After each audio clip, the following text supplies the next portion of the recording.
While we waited, a woman was locked down with her abuser. While we waited, a girl was forced out of school. While we waited, a mother fed her children, not herself. In the year the world stopped, Women's rights were reversed, undoing years of progress. Just like that. As the world begins to turn again, we must begin to act. For the 1 in 3 women who have experienced violence in their lifetime. For the 47 million more women being pushed into extreme poverty because of the pandemic. For the 50% of the population who deserve 50% of the power. This year, leaders and changemakers will meet at the Generation Equality Forum. A forum to build up and strengthen women's rights for generations to come. Let's show that we're standing up so equality can step forward. And in a year where it's virtually impossible to meet, we'll meet virtually. Don't wait. It's time to act for equal.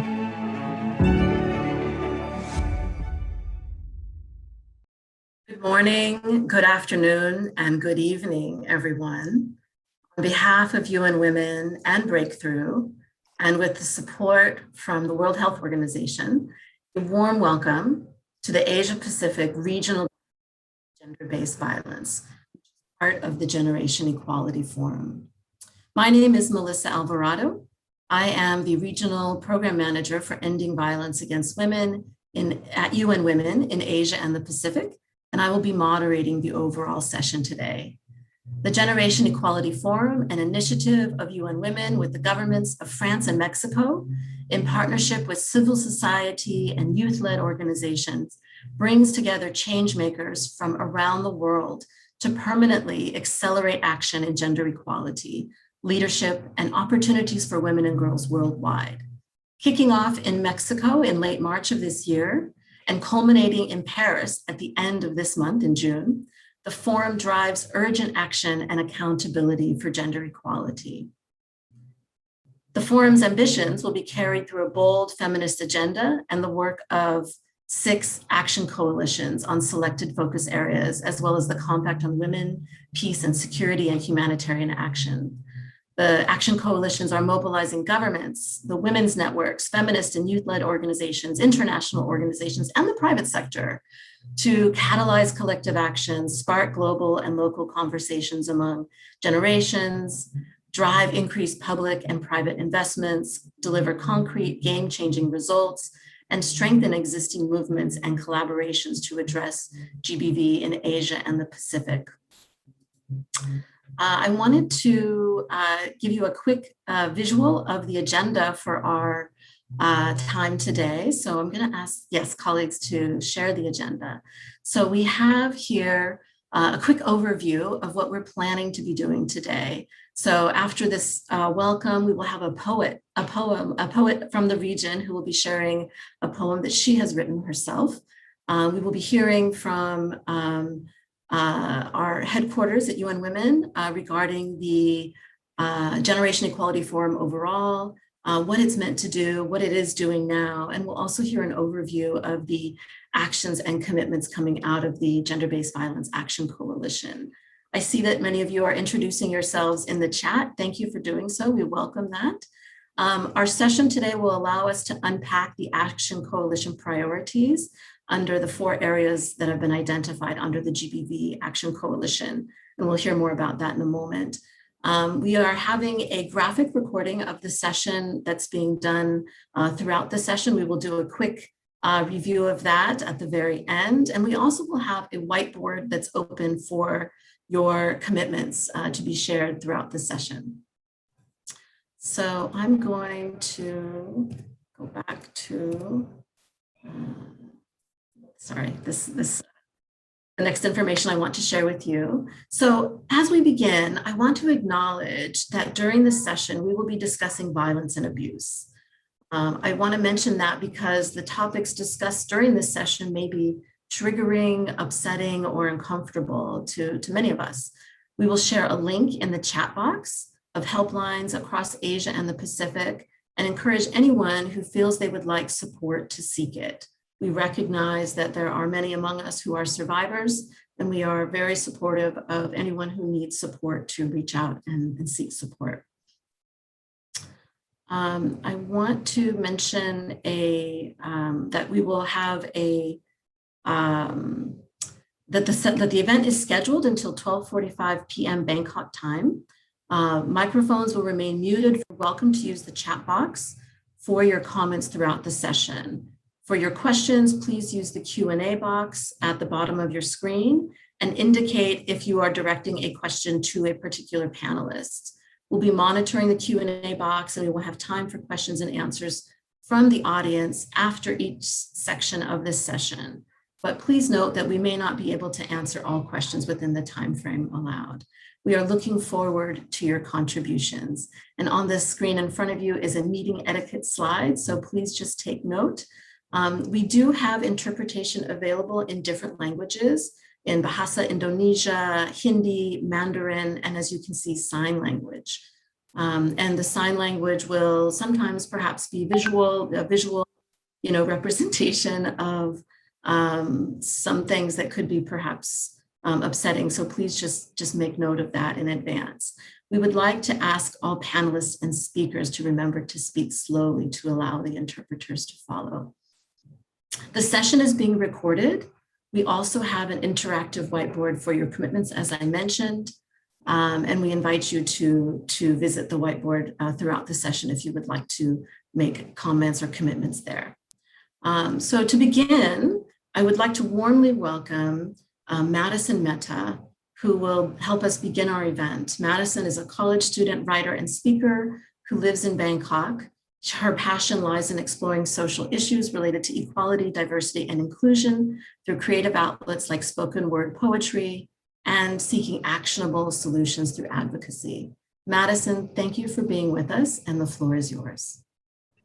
Thank you. Mama taught me that clothes could be something that brought the you on the inside out to the surface. That the essence of your being could be woven delicately into threads, and that your personality was something that could hug your figure or hang loose at your sides.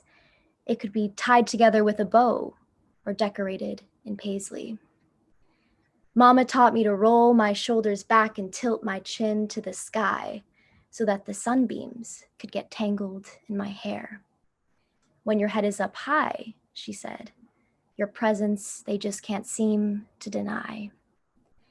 Mama taught me that your heart was something you could sew upon your sleeve like a patch of honor, something you could never part with, never leave. I believed her. I believed you too, you know. Now I cross my arms around my body, creating a sort of fortified fortress from your gaze, a lackluster haze. I used to pretend that I was simply unfazed, phased. And you were praised.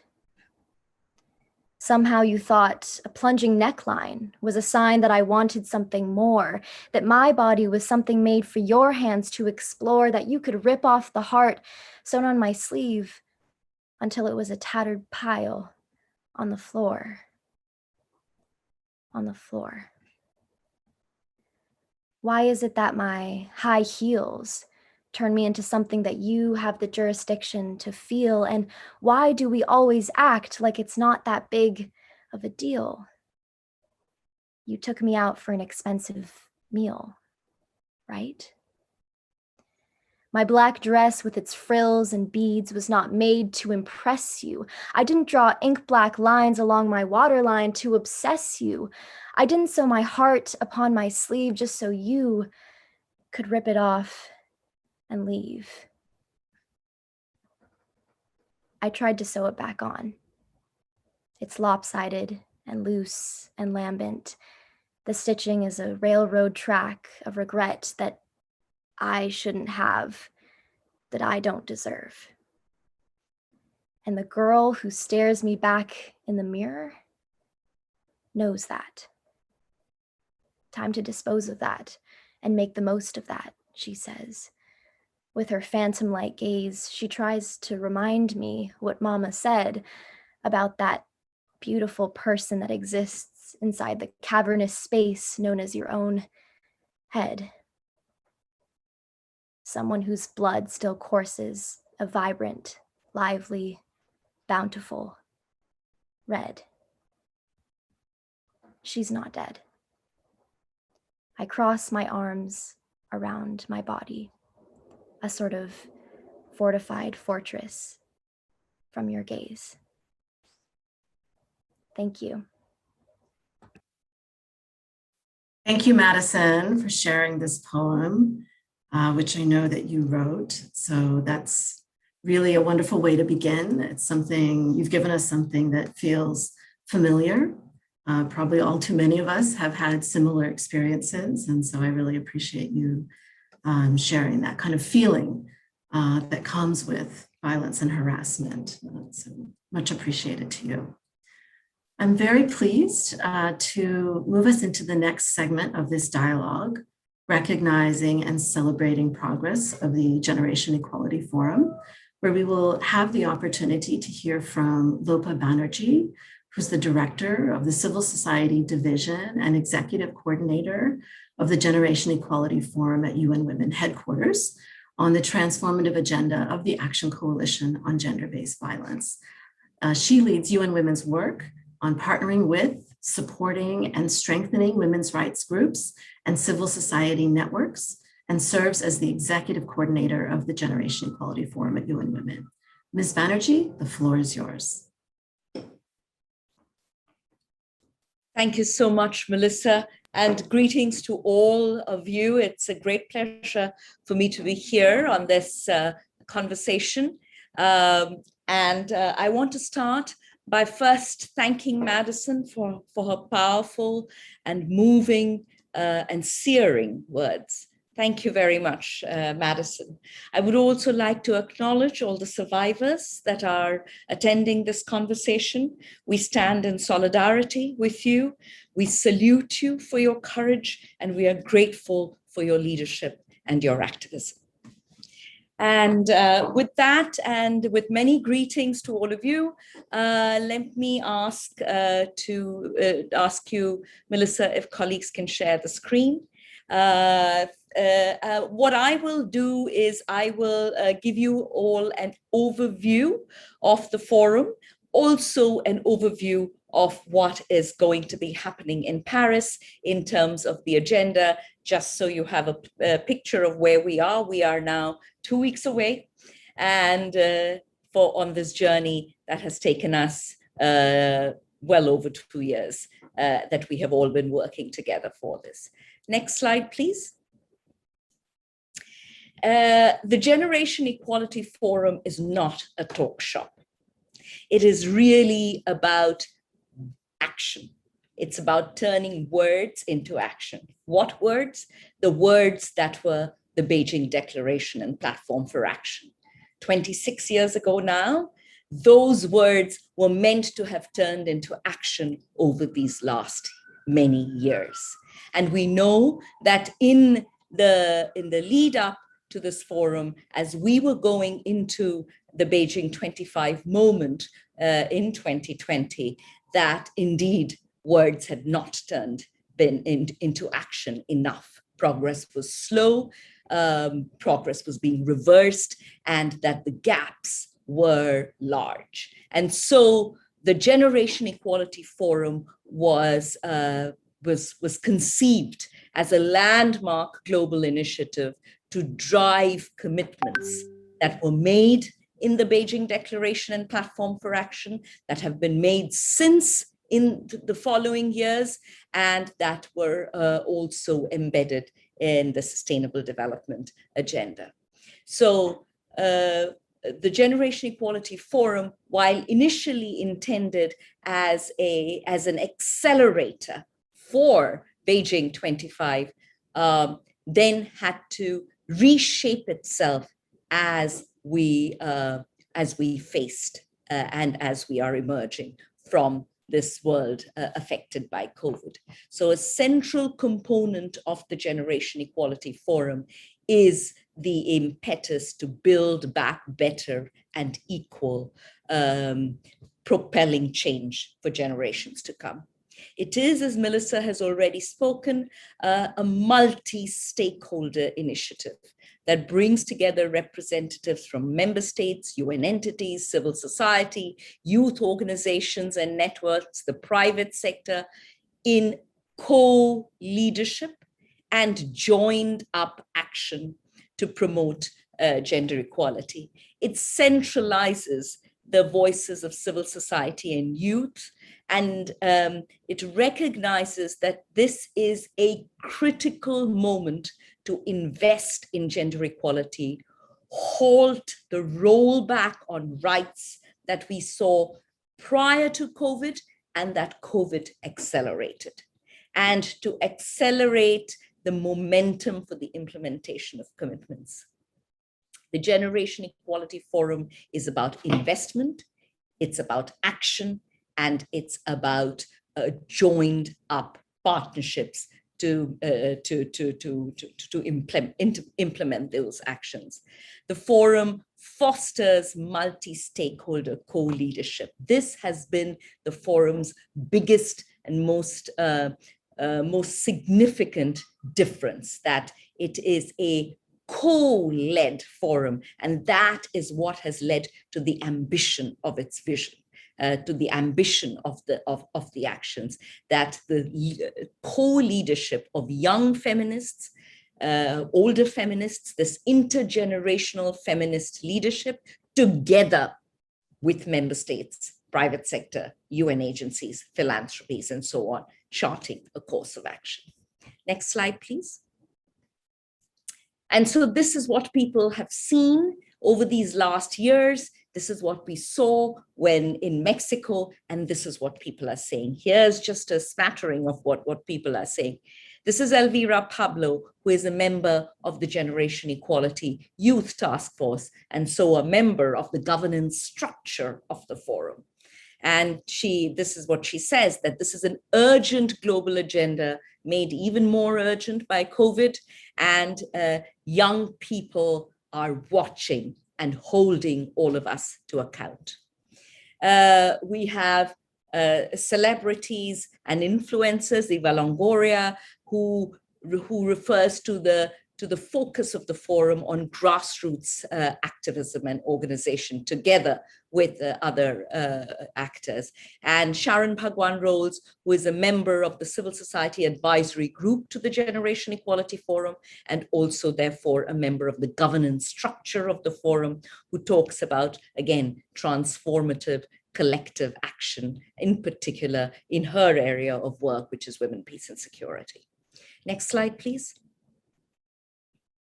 So I've been talking about the fact that this is an inflection point for gender equality, that this is a multi-stakeholder initiative. So who is engaged? We have a broad spectrum of young people, a broad spectrum of civil society, from feminist movement actors, women's rights organizations, and a cross-section of social justice actors, member states, private sector, philanthropic actors, and UN agencies. 1,000 people are regularly and directly engaged in the Generation Equality Forum in terms of shaping its outcome, and over 2 million people are part of its ecosystem through social media. How are they engaging? All of these people through the curated discussions, which have now finished. These were a set of very specific discussions that took place over the last couple of years on specific topics. They have engaged through the public conversation platform. They have engaged through all the GEF governance and support groups that supported the governance structure. They have engaged, of course, through the Action Coalition's leadership, which brings together over 90 leaders and many commitment makers. And they have engaged in all of the activation moments that have taken place over these last 2.5 years. And then, of course, through the ongoing and continuous communications channels. Next slide, please. These are just some of the stakeholder engagement initiatives that we ran over these last couple of years. As I spoke already about the curated discussions, this was a set of specific people that were brought together: stakeholders, policymakers, feminist activists, youth leaders, UN agencies, private sector leaders, but a set of curated leaders who were brought together to talk on a particular set of issues to strengthen the substantive aspects of the forum. Over 600 people were engaged in these conversations. And then the public conversation platform, which has 6,000 active users at all times now, engaging across the different topics of the Action Coalitions, and the civil society and youth engagement for the forum through its multiple leadership modalities brings together over 7,000 youth organizations through the Youth Caucus, over 450 young professionals, and so on. We have 600 civil society networks that are part of the leadership structures, and then, of course, the core leadership structure of the Generation Equality Forum, the core group, and the multi-stakeholder steering committee are involved: civil society, youth, member states, and all of these other stakeholders that I spoke of. Next slide, please. Many of you participated, and thank you so much for your active participation and leadership in the kickoff of the forum in Mexico City at the end of March. More than 13,000 participants, and over 45% of them being young people. We have 300 speakers from over 85 countries, and the forum in Mexico critically reinforced the power and voice of feminist movements and youth in this kickoff to the commitment making leading into Paris. Next slide, please. The key outcomes from Mexico was the unveiling of the Global Acceleration Plan for Gender Equality, which, as you know, the GBV also has its own acceleration plan feeding into this. It launched the drive for gender equality commitments through a set of 3 exemplar commitments: the launch of the Alliance for Care Work, the Women Moving Millions commitment towards a global alliance for sustainable feminist movements, and the launch of the Group of Friends of Gender Equality, a group of member states who have committed to move the gender equality agenda forward within the multilateral system. It announced a Youth and Civil Society 2026 vision and a common feminist pathway, and clearly strengthened this whole multi-stakeholder feminist and youth movements in the road towards Paris. Next slide, please. In Paris, the forum will focus on commitments, actions, and partnerships to accelerate progress. It will emphasize investment in gender equality, and it will propel what the Secretary General has been calling a new energized vision of multilateralism that is dependent on intergenerational co-leadership models of multiple stakeholders aligning on common action goals that the GEF has modeled for the UN system. And the ambition for the forum is that it is, as I said, an inflection point for gender equality when catalytic commitments will be showcased, and established activists will come together with new voices, with policymakers and leaders at the highest levels of state government and their organizations for these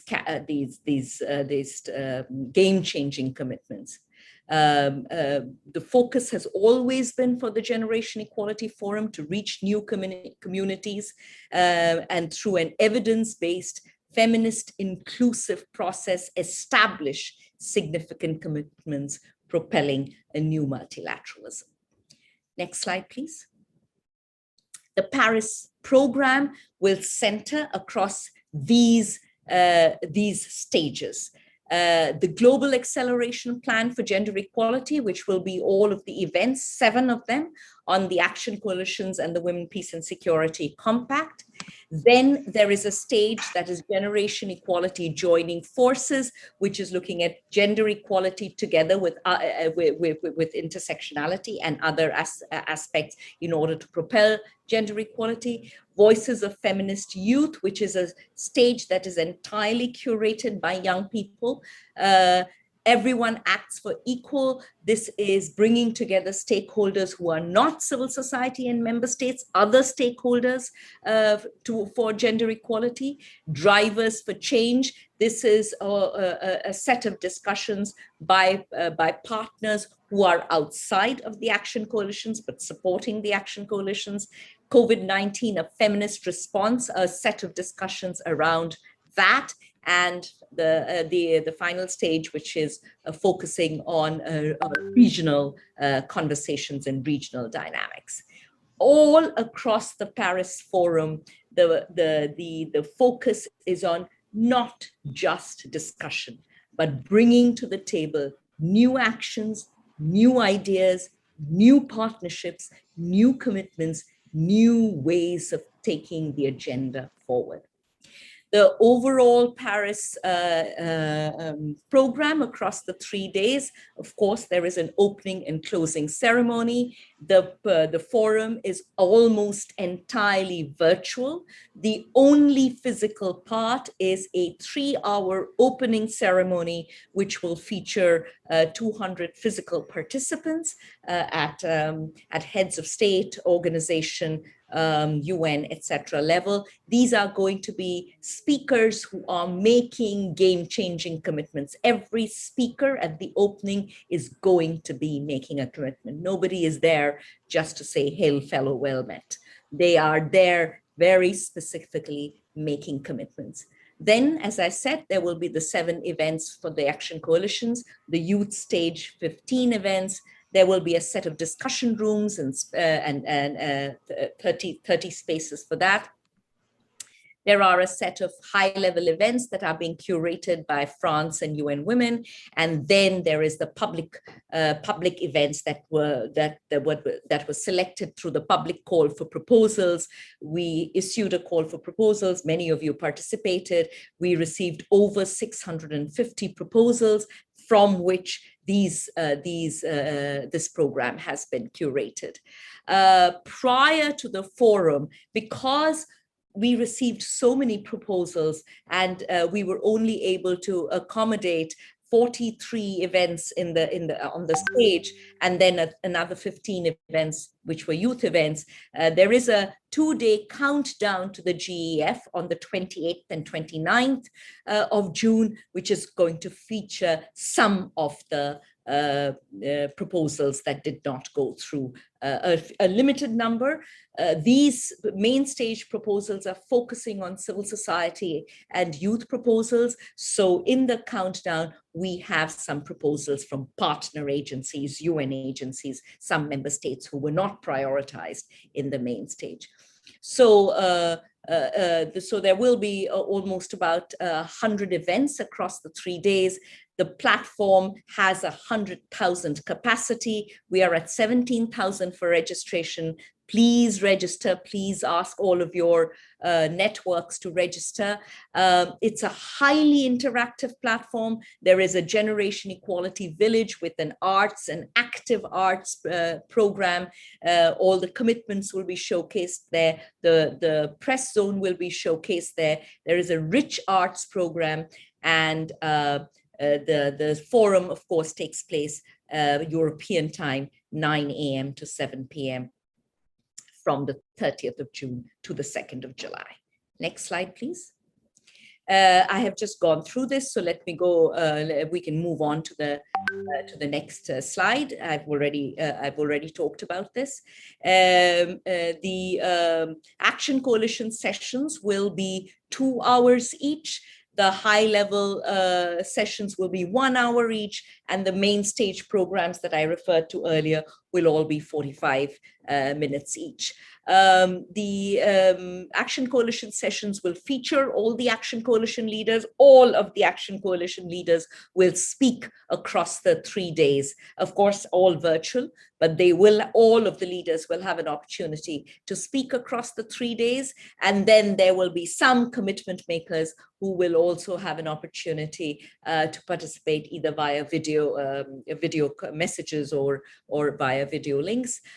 All of them are going to be talking about the game-changing commitments that they are making. The Global Acceleration Plan for Gender Equality will be launched, and commitment makers will have an opportunity to showcase their commitments across the AC themes and also in the Generation Equality Village. Next slide, please. Moving on to the AC on gender-based violence. As you know, this is the vision of the Action Coalition on Gender-Based Violence, making and implementing concrete, new, comprehensive commitments to address gender-based violence against women and girls in all their diversity. There is a very strong focus that women's rights organizations are recognized for their expertise and that they are well-resourced. It is about addressing gendered power relations and social norms, which, as we know, have been the most intractable aspect of this issue for many years. So a real focus on addressing that is central if we want change, and ensuring an intersectional, evidence-driven approach so as to really make a change on this in the next 5 years, ensuring that legal frameworks are implemented, ensuring that survivors are comprehensively supported, and in ensuring that there is scaled up global action that builds political will and accountability. Next slide, please.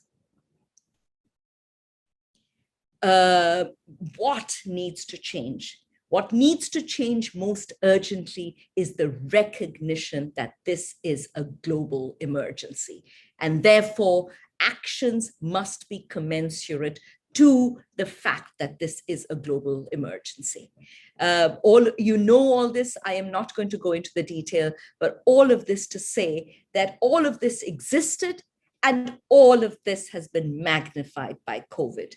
And therefore, the fact that we have been talking about the shadow pandemic, the fact that at this point in time, gender-based violence must be addressed in a radical manner, looking at all of the sticking points and addressing those sticking points from the perspective of radical action.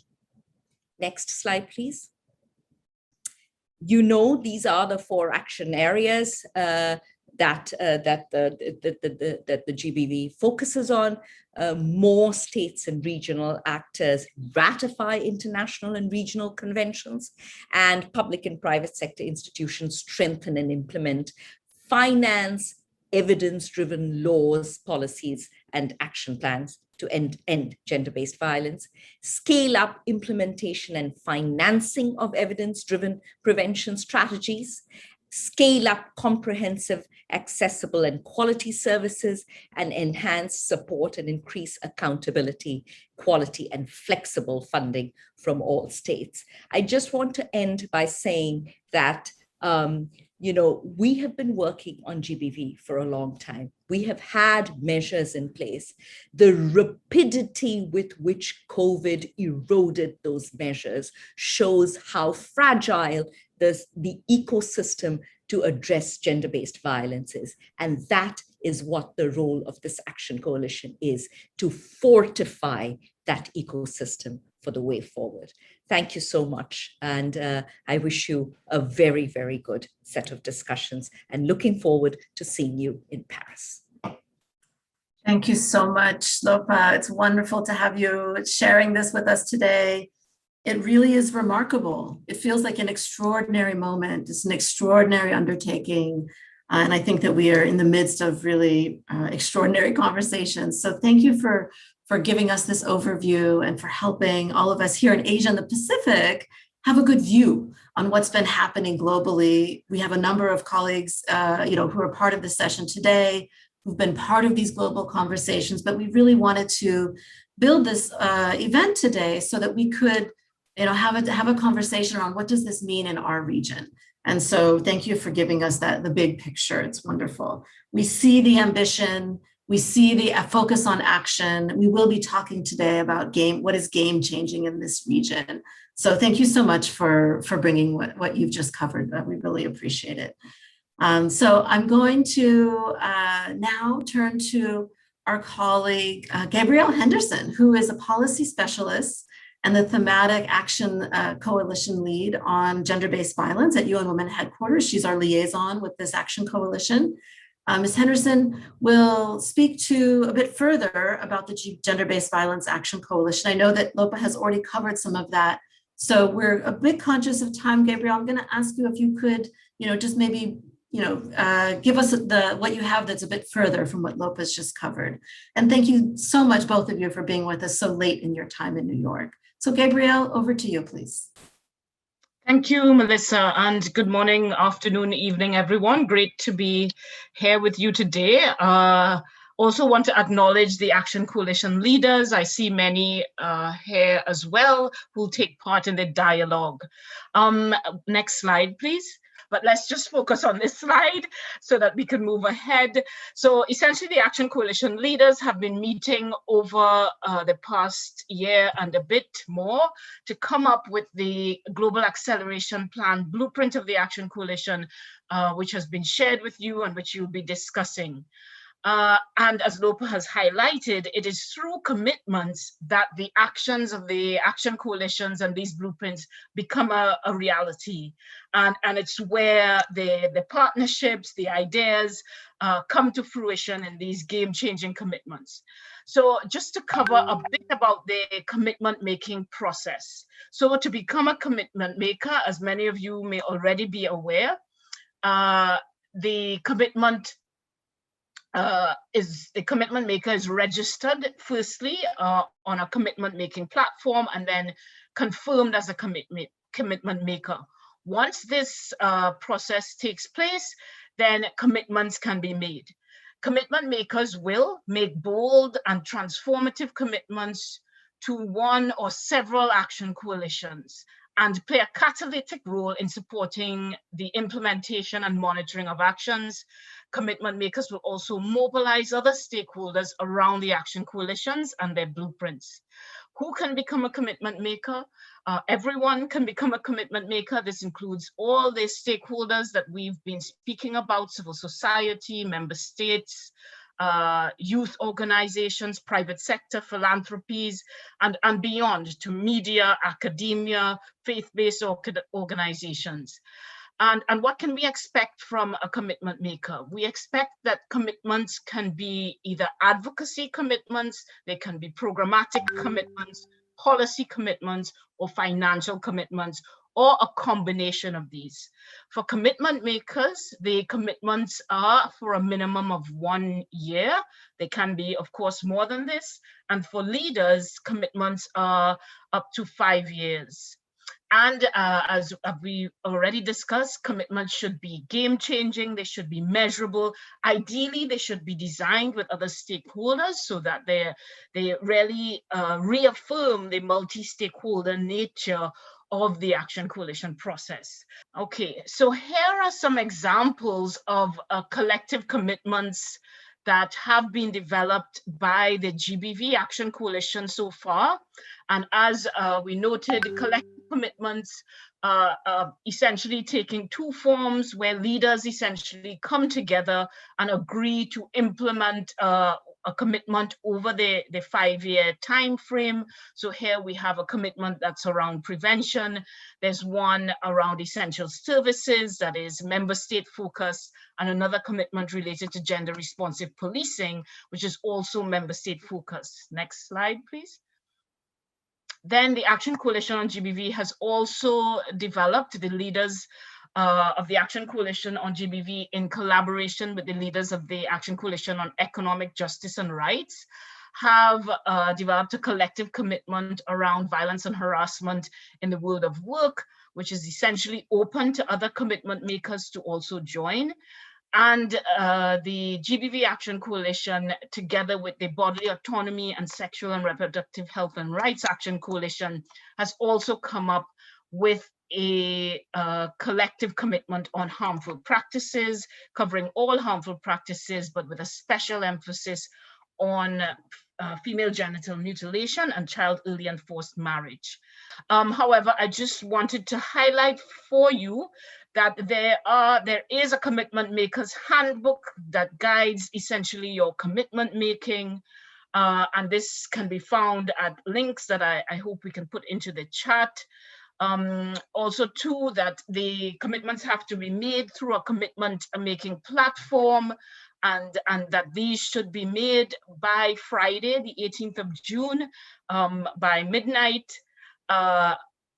So I think I'll stop there in the interest of time. And yes, happy to respond to any questions on that commitment making process. Thank you. Thank you so much, Gabrielle, for giving an overview about the commitment making. I know that we certainly get a lot of questions about that, so it's important to provide a quick overview. And I know that we're putting into the chat already some of those guidance documents that you just mentioned. So we will share the link to the handbook. And there's also a mural board, which we've created just for this session, so that participants in this session can just sort of indicate what kind of commitments they would like to personally make just to this issue. But for a formal commitment, there is a whole form that's available on the website links that we will share with you. I think we've shared already, to make that very easy for everyone to access and to assess what kind of commitments you think you can be making. So really appreciate your being with us to share that information, Gabrielle. I know that you've been very closely involved with what the GBV Action Coalition has developed and designed as priorities. And so for those of you who are participating in the session today, if you have questions about that, please do feel free to put them in the Q&A function of this Zoom event. So now I'm very pleased to move into Action 1, which is strengthen, implement, and finance evidence-driven laws, policies, and action plans to end gender-based violence against women and girls in all their diversity. This session will be moderated and started by Ms. Shohini Bhattacharya from the women's rights organization Breakthrough, an Action Coalition leader and co-host of today's event. So Shohini, it's my pleasure to hand the floor to you. Thank you. Thank you, Melissa, and good morning, everyone. It's a privilege to be able to take part in today's session. And so welcome to our session on Action 1 in the Generation Equality Forum, which is strengthen, implement, and finance evidence-driven laws, policies, and action plans to end gender-based violence against women and girls in all their diversity. My name is Shohini, and I work with Breakthrough in India. Breakthrough has been working on transforming gender norms, using media and pop culture, and building young people's leadership to become gender champions since the last 21 years. Based in strong evidence through an RCT in 2015, we decided that if we need to see a generational shift in gender equality, we need to work with adolescents and young adults more and more. Because at this age, views are malleable and the curiosity to question hard-to-shift norms still exists. Our program helps build gender-aware and equitable views and shifts social norms at the community level and reaches 520,000 adolescents and 3,000 young adults and their communities. I'm happy to share with you that our panelists today are the Ambassador of the European Union to Thailand, His Excellency Mr. Prika Tapiola, and Her Excellency Mrs. Nihan Suchetra, who's the Director General of Social Development of the Ministry of Women's Affairs, Cambodia. Welcome, panelists. The Generation Equality Forum is a great moment in history. In the crucial 10-year run-up to attaining the Sustainable Development Goals in 2030, in this crucial moment, we are told that we will need 197 years more to to reach gender equality, according to the Gender Gap Report by the World Economic Forum. Frankly, we do not have 197 years. We have to act now. So, what can we do to ensure that we act collectively to address the problem? Before I bring on the panelists to answer the questions around what kind of structural changes they will advocate and what kind of partnership do we need to build for that, I'd like to draw everyone's attention to gender equality and eliminating all forms of violence against women and girls. Decades of work on building curative responses to violence against women and girls exist across the world. But oftentimes the infrastructure to make those responses institutional and work for the common public is deprioritized, especially in developing countries like the one I come from. We need to prioritize the prevention aspect of the work. Preventing violence against women and girls will reduce not only the burden of diseases associated with this, including deaths, non-fatal injuries, but it can also help reduce the substantial burden of related, interconnected impacts of violence on behavioral and mental health outcomes. And with COVID-19, we have seen a surge in all of these outcomes. It will also contribute to significant progress in virtually all the other SDGs, all 16 of them, including Goal 1, no poverty, good health and well-being, Goal number 3, quality education, Goal number 4, and reduced inequalities, Goal number 10, and many, many more. Violence against women and girls costs countries and governments billions of dollars in healthcare and legal costs and redressal costs, all of which can be saved and redirected to other needs that women and girls have if this is being prevented. Preventive work also includes changing of social norms. True change won't just come simply by giving girls and women more opportunities or building stronger infrastructure to address redressal. We also need to change the hearts and minds of people who create the ecosystem around women and girls. And that includes shifting of norms so that the community learns to love and value women and girls for who they are. As I said before, violence against women and girls is one of the most pervasive human rights abuses in the whole world, and COVID-19 has intensified this and highlighted the urgency of accelerating collective action like you are seeing in Generation Equality Forum. The forum is a multi-stakeholder space. Never have governments, civil society organizations, youth organizations, UN bodies, philanthropists, donor communities, and corporate sector have come together on this issue like this before. And on this context, we will now hear remarks from His Excellency Ambassador Pirkka Tapiola at the European Union, who unfortunately could not join us live today. He is the Ambassador of the European Union to the Kingdom of Thailand since September 2017. Can we play the video from him now? Regional Director of UN Women, Mr. Nasiri, my dear friend Mohammed, President and CEO of Breakthrough, Ms. Sohini Bhattacharya, ladies and gentlemen. Violence against women and girls has been accepted for far too long as normal. This needs to stop. The European Union sees the power of ratifying and implementing international conventions through the development of laws, policies, and action plans, which comprehensively address violence against women as key to ensuring sweeping change. The European Union, through the Spotlight Initiative, provides support to civil society organizations, government institutions, and youth groups to create an enabling environment for ending violence against women. The Generation Equality Forum is a unique opportunity to scale up efforts of all stakeholders at global level. It shares the same ambition as the European Union's Gender Action Plan 3 or GAP 3 for 2021-2025 to accelerate progress towards gender equality over the next 5 years. The European Union's contribution to the Generation Equality Forum is our commitment to implement GAP 3, our new ambitious gender policy framework in external action, which identifies 6 priorities for our support to the post-COVID-19 recovery efforts of partner countries. These priorities are in line with the objectives identified by the action coalitions and include enhanced engagement in eliminating all forms of gender-based violence.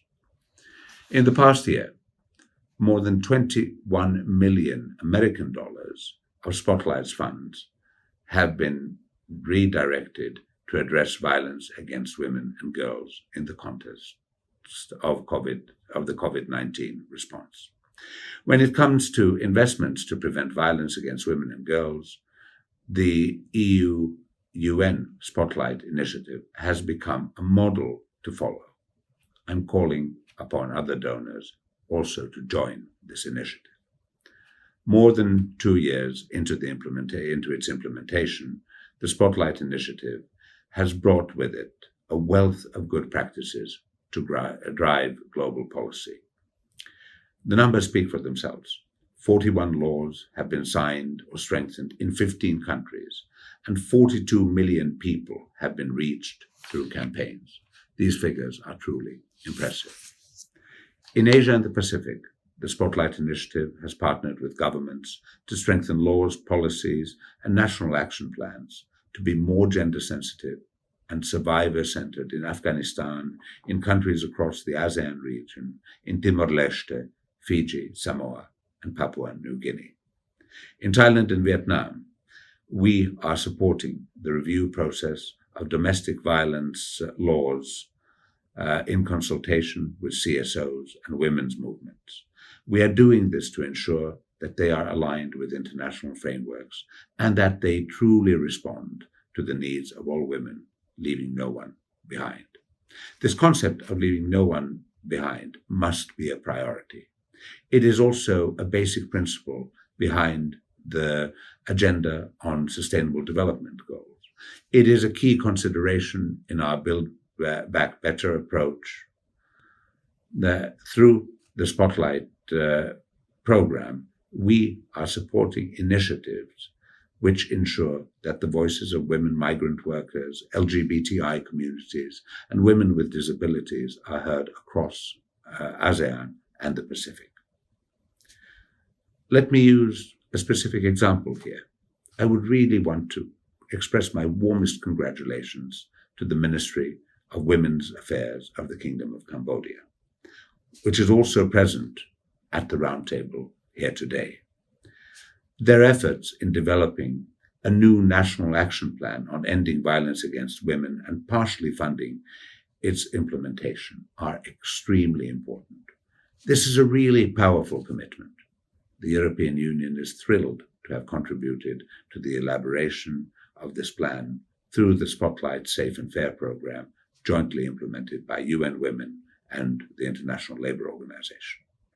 The National Action Plan on Ending Violence Against Women in the Kingdom of Cambodia has been used as a model in supporting the development of similar plans in the Lao PDR and Malaysia.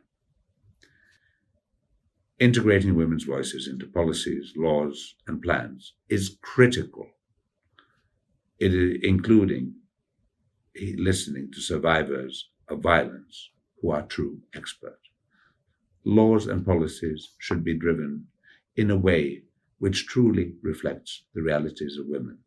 This is why we need not only the commitments from governments, but also those from civil society organizations, women's organizations, and youth groups. Strengthening these voices requires funding. Through Spotlight alone, 146 million euros have been allocated to civil society organizations. We work closely with local partners to put in place better laws and stronger institutions. We are joining efforts with governments, with men and boys, and civil society. We're listening, supporting, and working diligently with women's organizations. This work is going to be key on the way forward. Only by joining forces together can we bring focused attention to violence against women, moving it into the spotlight and placing it at the center of efforts to achieve gender equality and women's empowerment. Ladies and gentlemen, we know that some of the root causes of violence against women are harmful gender stereotypes. To achieve lasting change, we need to address gender norms, work to shift people's minds and behaviors. I admit this is not done overnight, but through incremental changes that take place over time and on a continuous basis. We need patience, dedication, and a long-term commitment for change. I am certain that we can reach our goals. I thank you all for being here today and for standing with us in leading this change. Thank you. We thank the European Union for the contributions to our discussions today and for the leadership in smart investments in ending violence against women globally. That's the kind of partnership that we are looking forward to. We'll now hear from Her Excellency Mrs. Sochetra from Cambodia. She's the Director General of Social Development of the Ministry of Women's Affairs. Your Excellency, thank you very much for joining our discussions today. Thank you very much. First of all, I would like to thank you very much to you and Women for inviting me to this important dialogue. And I would like to pay my respect to the Madam Moderator, and my respect to His Excellency the Ambassador of the EU, and my respect to all participants in this important dialogue. And on behalf of the Ministry of Women Affairs, it is my great honor to be a part in this panel discussion. And I would like to inform you that to prevent violence against women and gender-based violence is still a key priority for our royal government of Cambodia. Cambodia has many policy frameworks, national mechanism to promote gender equality and women empowerment, including National Strategic Development Plan, the 5-year strategic plan of the Ministry of Women Affairs, which called Ratana, the Gender Mainstreaming Action Plan by sector, and the National Action Plan to Prevent Violence Against Women. Cambodia is now implementing the 3rd National Action Plan for 2019 to 2023 that was developed based on the lesson learned and success of the 1st and the 2nd National Action Plan. National ownership is seen as one of the game-changing action among others. The Ministry of Women Affairs had the leading role in the development process of the Navao 3 and as well as its implementation. We have coordinated numerous consultations with relevant stakeholders, including vulnerable groups, such as the LGBT, the people with disability, women, and migrant workers. Second, the CSO engagement and space for CSO participation is another factor. We include CSO inputs into the development of the National Action Plan 3 to ensure that the development and the implementation work collaborative and the work complement each other to implement coordinate essential service provision at national and subnational levels. For example, the Ministry of Women Affairs and other service providers have collaborated with CSO and community-based network at the multi-level to continue prevention intervention at different phases, such as workplace and community. So that's for violence against women response, as well as GBV response, we have a facilitator for coordinate essential service to improve response. I also want to highlight the third on the functioning of the technical working group on gender-based violence, which we call Technical Working Group on Gender-Based Violence, with the leadership of the Ministry of Women Affairs. This technical working group become a national mechanism to mobilize participation from 17 line ministries to take action in responding to gender-based violence as well as violence against women. For example, all 17 line ministries are now in the process of developing their own annual operation plan to implement the third national action plan and to advocate for resource and national budget allocation for their works. Since the National Action Plan 2, there is now a recognition from all 17 line ministries that the work to respond to and prevent violence against women is seen as interministerial responsibility. It's not just a MOA alone as before. What we can see is feasibility in action areas as Cambodia between now until 2023. The NAVAL 3 focus on 4 strategic areas, including the prevention, the legal protection, and multi-sectoral service formulation and implementation of laws and policy. And the fourth is review, monitor, and evaluation focusing on women with disability, women, LGBT women, women migration workers, indigenous women, and women from religious and ethnic minority and other women that are at increased risk or marginalized. Therefore, we would like to see more action from the region that are in line with the national priority. These include more work on capacity development for adapting the new normal during and after the COVID-19 pandemic. This can include a framework for violence against women that reflect the new normal and address the challenge of the implementation of essential service provision.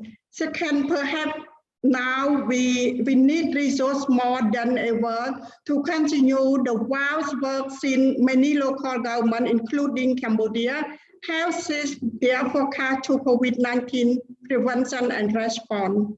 So the support from the development partner is needed to increase the investment on gender-based violence work both at regional and national level. So we would like to remind all of us about the global commitments such as the Beijing Platform for Action, the SDG, and the International Conference on Population and Development, possible made with the collective action and resource allocation. For example, one of the global commitments made during the International Conference on Population and Development in Nairobi in late 2019 clearly said that by 2030 there is a zero GBV. So how can we achieve this commitment with the COVID-19 pandemic may have slowed down or hold back the progress to the resource allocation on pandemic response and prevention? So to adapting the new normals,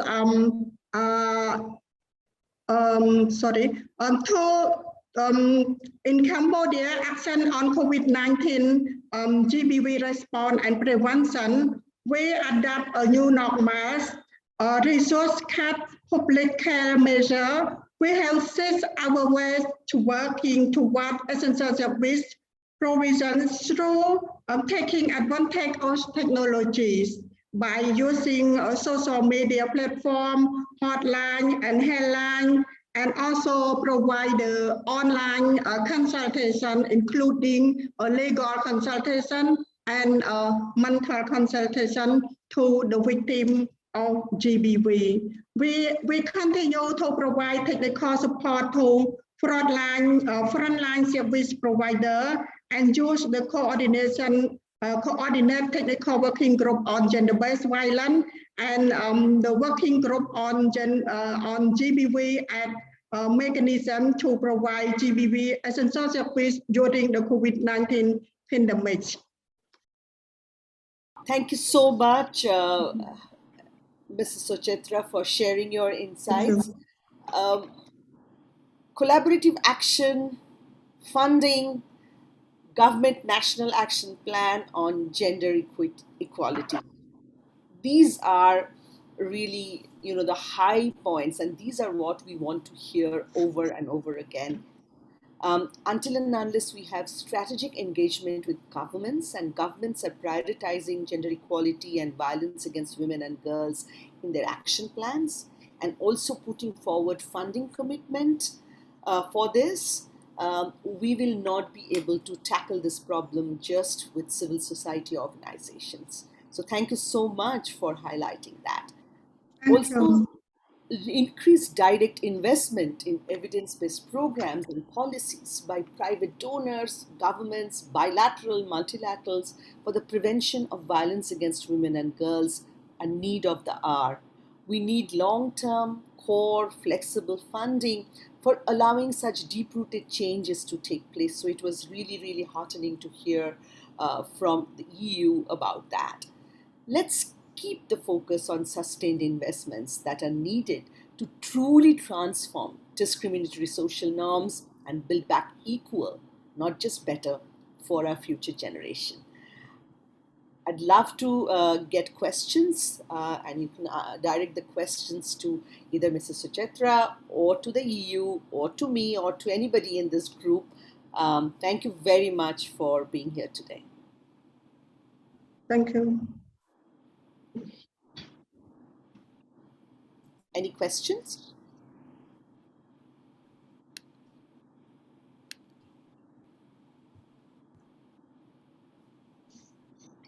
Are you anybody? If we do not have any questions, I think, Melissa, we would close the session here.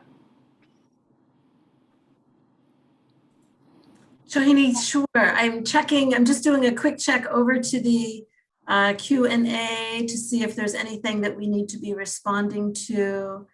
I mean, I think that we've seen that there's participants who are really reinforcing what's been said so far. There's recognition that we need to be working with young girls, not only adult women, that we need to be really focusing on social norms change. So there seems to be a fair bit of appreciation for what's been said already. So thank you so much to the presenters and the panelists for this session, and to you, Shohini, for taking us through this session. We will continue, and perhaps after we've moved on to the second session, you can keep looking at what's in the Q&A box, and if there's any chats that come in, we'll continue to monitor those. So thank you all for— Thank you, Melissa, and thanks, Sam, and thanks to all the interpreters out there. Thank you. Yes, thank you all. And as we move into the next topic, which is about prevention and adapting and scaling up evidence-driven prevention, I really want to appreciate what you've said, Shohini. I mean, you said very clearly that, if we want to see change in violence against women, we have to take a long view. We have to be acting in ways today that are consistent with what we want to be seeing in the future. And we know, as the ambassador also said, that this is not an immediate outcome, right? It takes time for us to build our strategies and to shape that transformation of both thought and action that we all carry with us. So this next session will focus on prevention. And I also really want to appreciate what Her Excellency Suchitra shared regarding the National Action Plan of Cambodia. It is really remarkable that Cambodia not only has a national action plan on ending violence against women with looks like 17 line ministries involved. That's really a dream, but they're in their third generation. So this is the third in a series of national action plans that have happened over time. And I know you've been evaluating them, reviewing them, improving them. And I see that you're also getting, government commitments in budgets to implement that. So that is truly impressive. It is truly aspirational. And it is absolutely game-changing to have that level of government commitment across ministries. So we applaud you for those incredible efforts, and thank you for sharing that with us today. So I want to start this session by doing a very quick overview of what some leading edge thinking and guidance looks like for prevention of violence against women. And so I'm going to start out and do a very quick slide deck, but I do want to quickly mention the co-presenters and panelists in this session who will also be sharing their perspectives and insights on prevention. And so I'm pleased to welcome and introduce Mr. Deepak Prasad Bashyal of the Legal Aid and Consultancy Center in Nepal, and Kim Henderson of R-Watch in Australia. And you can see their bios are there on the slide on the screen. So I will introduce them and turn the mic over to them in a moment. But before I do that, I wanted to ask my co-facilitators to share the slides that I have related to respect. And so what I want to do is just introduce you, and we can go to the next slide, to the respect framework. And so just want to check that that's happening. So I see that that's being loaded, very good. And then the next slide, please. Okay, and so what you have on the screen in front of you is an image of the respect framework. And so, what this is a framework that's been developed by the World Health Organization. UN Women joined in partnership with WHO to develop this implementation package that goes alongside this framework.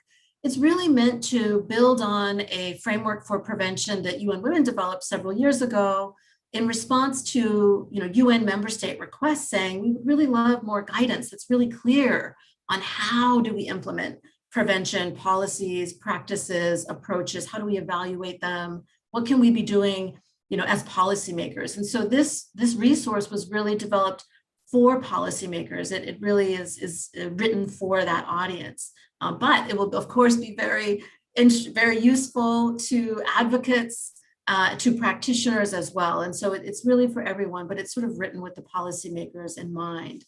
And it recognizes that over the past decade, there's been a really significant increase in programming on prevention and research and evaluation about what works, what's effective to prevent violence against women. And now we can say with a very strong sense of confidence that prevention does work and that there are proven approaches that have shown effectiveness in reducing violence against women in specific populations and with specific quality programs attached to them. And so this is what this framework does, is it really puts the best that we know together and it shares it with a global audience. And so next slide, please. I wanted to just quickly share with you the 7 strategies that are in this respect framework. This again just recognizes the leading approaches to prevention, which have been shown to be either promising or proven, or that we see there's good potential for.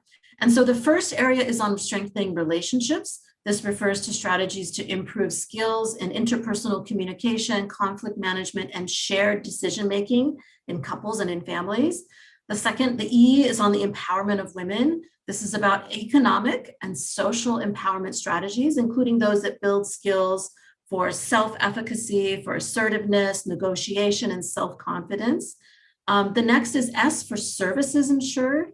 And this really speaks to the fact that services are essential and we need to have strong health, police, legal, social services in place for survivors of violence.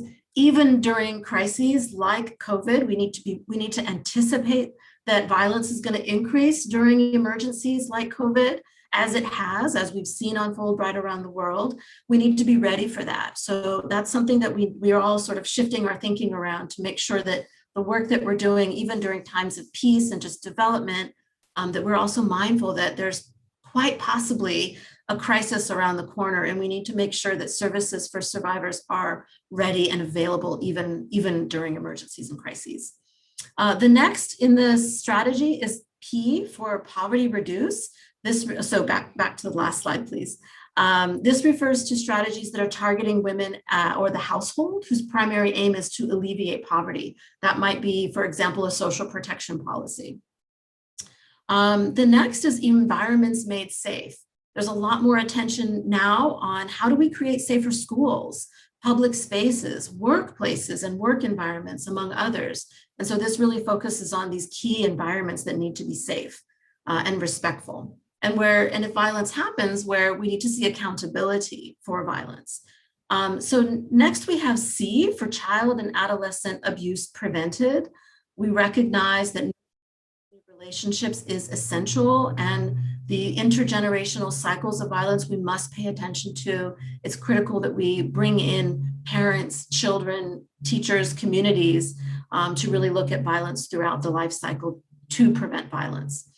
Finally, the last one is T for transformed attitudes, beliefs, and norms. And this is about strategies that challenge harmful gender attitudes, beliefs, norms, and stereotypes. And so here we recognize that, that's a strategy that we need to be taking really throughout these different approaches. So next slide, please. This gives just a quick overview of the different types of intervention and how they're basically scored, whether they've been seen as promising, conflicting, maybe no impact. We definitely acknowledge that some of the things that we've been trying to prevent violence might not actually be effective. They might be important to raise awareness. We see that raising awareness is important and essential, but that will not be preventing violence and transforming attitudes so that we don't see violence in future generations. So we know that we have to approach that differently. So just a quick look at how that happens, and that's shown in the resource. Next slide, please. We appreciate that the guiding principles for effective programming on prevention are essential, and really, what's at the core of this type of effective programming is what you see in front of you, and that it's participatory, it's survivor-led, it's survivor-informed, it speaks to intersectional identities, diverse women. Women are not all the same. Women do not have the same experiences of violence. And so we have to shape our approaches accordingly. So just a quick look at those guiding principles. Next slide is strengthening the enabling environment. And this really speaks to, everything that we're talking about today in our 4 sessions, but really building the political commitment. We just heard a lot of important remarks about the political commitment, the necessity to support women's organizations to lead and drive change in cooperation with government, often, to strengthen policies, laws, and institutions that are accountable, and to make sure that there are allocated resources. This doesn't happen magically. This happens because there's resources dedicated to it. Next slide, please. I think this is the final slide. So this slide just captures what's in the implementation package. I think that my colleagues have added a link to the package in the chat, so you can go there, look at it after the session. You can see what kind of resources are available to you, and we invite you to make use of this, to talk about it, to share it with your networks, and we hope that that will be something that's very useful to you. And so what I want to do next in this session is turn to Mr. Deepak Bashyal, who recently joined in-depth, ongoing group of professionals who were in exploring and learning about the respect framework in 3 countries. So he joined a group from Nepal, Bangladesh, and India in South Asia to look at how respect might be applied to their various contexts. So Mr. Bashyal, my question for you is, we see that the respect is considered to be game-changing by some who are dedicated to ending violence against women.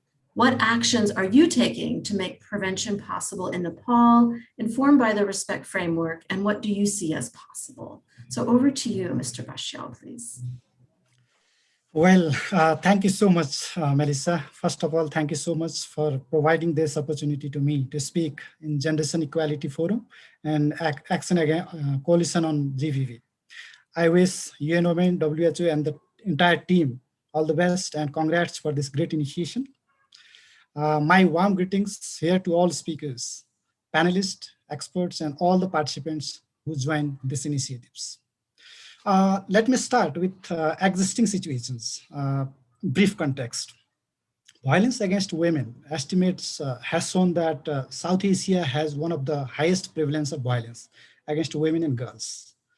The data is definitely alarming. Earlier research of National Demographic Health and Survey on GBV has also shown a high prevalence in Nepal. 1 in 5 women aged between 15 to 49 have reported experiencing physical violence since the age of 15.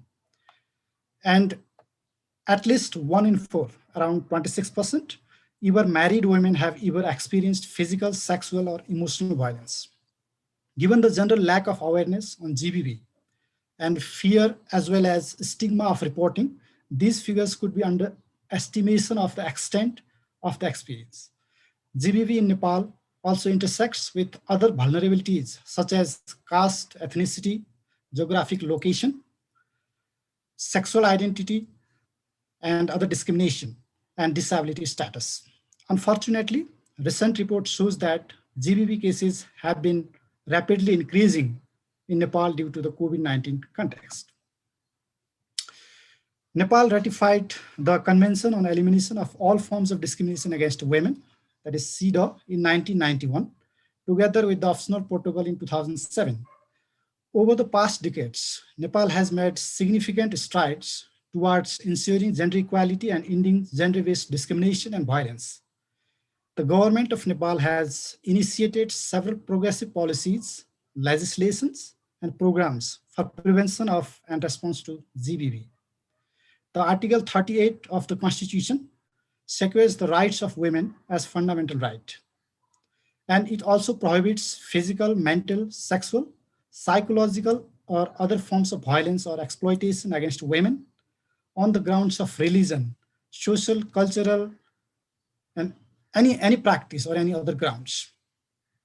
Nepal also has laws to address various forms of violence, such as domestic violence, sexual violence, including marital rape, human trafficking, harmful practices, polygamy, forced marriage, acid attack, and etc. These laws also have provision for compensation and services. The government has also recently launched the gender equality policy, which also has a focus on addressing discrimination, exploitation against women, and addressing GBV in the country. As Melissa said, the pilot of the Respect Framework workshop was rolled out in South Asia with India, Bangladesh, and Nepal through a series of virtual workshops over a period of 10 weeks. It had representatives from government, civil society groups, UN agencies working in different sectors in the area of preventing violence against women. I found the Respect Framework is very useful, a guide and tool to support governments and civil society organizations to design, implement, monitor, and evaluate comprehensive and evidence-based interventions to prevent violence against women. As the focus of ending GBV in Nepal, ending GBV programming has historically been more on response. The Respect Framework is timely and effective framework that emphasizing the significance of prevention elements of addressing GBV. The workshop introduced us to the framework that contains a set of action-oriented steps to design, plan, implement, monitor, and evaluate interventions and programs using 7 strategies, as Melissa mentioned, to prevent violence against women. We also learned that the 7 strategies should not be seen or implemented in silos. Rather, the emphasis should be on addressing multiple risk factors of violence against women through multi-pronged strategies. And this is very important for us as most of the institution in Nepal lacks coordination and they work in isolation. We learned about the theoretical framework such as socio-ecological model for examining and analyzing violence against women, which combines both micro and macro level aspects, successful elements of prevention programming, along with tools for effective monitoring and evaluation of prevention program. The workshop also provided an opportunity for cross-learning to understand and analyze the successful intervention as well as lessons learned on violence against women prevention program from Nepal, Bangladesh, and India, as well as from various other regions through group work. The workshop provided a platform for strengthening solidarity among practitioners and policymakers who are working to address GBV, and also paved a path for future collaboration and joint efforts. I work with Legal Aid and Consultancy Center, LAC in short form. It's a NGO with about 3 decades of experience in providing legal aid to the survivors of GBV, including in partnership with National Women's Commission. Addressing GBV is the center of our work. We implement GBV prevention and response related projects now in partnership with UN Women, USAID, Amplify Change, and other international development partners. We primarily work with grassroots women organizations and groups, networks, capacitate them and mobilize. We, at the same time, do policy advocacy at different levels, including federal, provincial, and local levels. Although our work has concentrated heavily on violence against women response, we have increasingly realized the importance of prevention for addressing violence against women. Therefore, the RESPECT framework has provided a timely tool and framework to us to focus more on the root causes of violence against women. We have understood more with our practice and also through this workshop that it is not possible to address GBV without challenging the status quo. We must address the root causes of violence against women by addressing the unequal power relations based on gender and other intersecting factors of discrimination. We have to transform discriminatory attitudes, beliefs, and behaviors to be able to see lasting and structural changes. We will build on the strategy T. You see, the last strategy of RESPECT framework, that is transformed attitudes, beliefs, and norms, and integrate them in our ongoing and future work. As an initial step, I plan to organize a workshop on RESPECT frameworks for staff, board, and partners to garner greater support for implementing the framework. We'll integrate RESPECT strategies and lessons from the workshop on RESPECT framework in the ongoing and new GBV prevention and response programs of the organization. We'll also promote RESPECT framework among the network of organizations working on violence against women preventions, so that more organizations start utilizing the RESPECT framework as a key resource or guide for GBV prevention. Thank you so much. That's all from my side for now. I'll be happy to respond to any questions if you have. Thank you. Thank you very much, Mr. Bashyal. And I want to acknowledge that your participation today is for us really important because you're someone who works on the legal justice side, right? You're an actor who's focused typically more on the response side. But, here, as you've just underlined, there's an imperative that everyone, all of us who are focusing on violence, wants to be really involved in thinking forward to how can we transform ourselves as individuals, community members, family members, but also professionals. What can we do within our institutions, right? If you're someone who is part of a network that's part of the legal justice sector as you are, or perhaps say police, I saw that there was a comment in the chat about the role of police. I mean, these institutions cannot be left out. They are really right in the middle of solid response to and prevention of violence, right? So I really appreciate you reinforcing your commitment to prevention as directly, which is right within your role as a justice actor. So thank you for conveying that. I think that's an essential perspective that you've brought. Okay, so I appreciate. Thank you so much. Thank you so much, Mr. Rachel. We are running a little bit behind time according to our planned schedule, and so apologies. I'm trying not to speak too fast, but I'm afraid I'm rushing. I'm going to now turn to Kim Henderson from Our Watch in Australia. Our Watch is an organization that was born thanks to Australia's National Action Plan on Prevention of Violence Against Women, we understand. And I want to pose this question to you, Ms. Henderson. Australia has made remarkable steps in preventing violence against women and accelerating gender equality.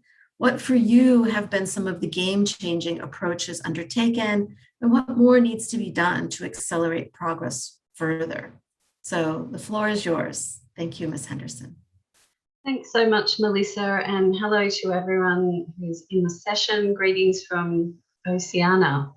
I'm really pleased to be able to share our experiences with you today. And in response to Melissa's question, I'd like to highlight 4 things that have really been game-changing to progress primary prevention in Australia. One is that we have a national action plan, as Melissa mentioned. It was established in 2010 and runs until mid-next year, 2022, so a 12-year action plan. Under that, my organisation, Our Watch, which is a dedicated national foundation focused solely on prevention of violence against women, was born. We then birthed a national framework, a national policy framework, evidence-based framework called Change the Story, and associated resources. And the 4th thing is that we've undertaken national monitoring of progress in primary prevention.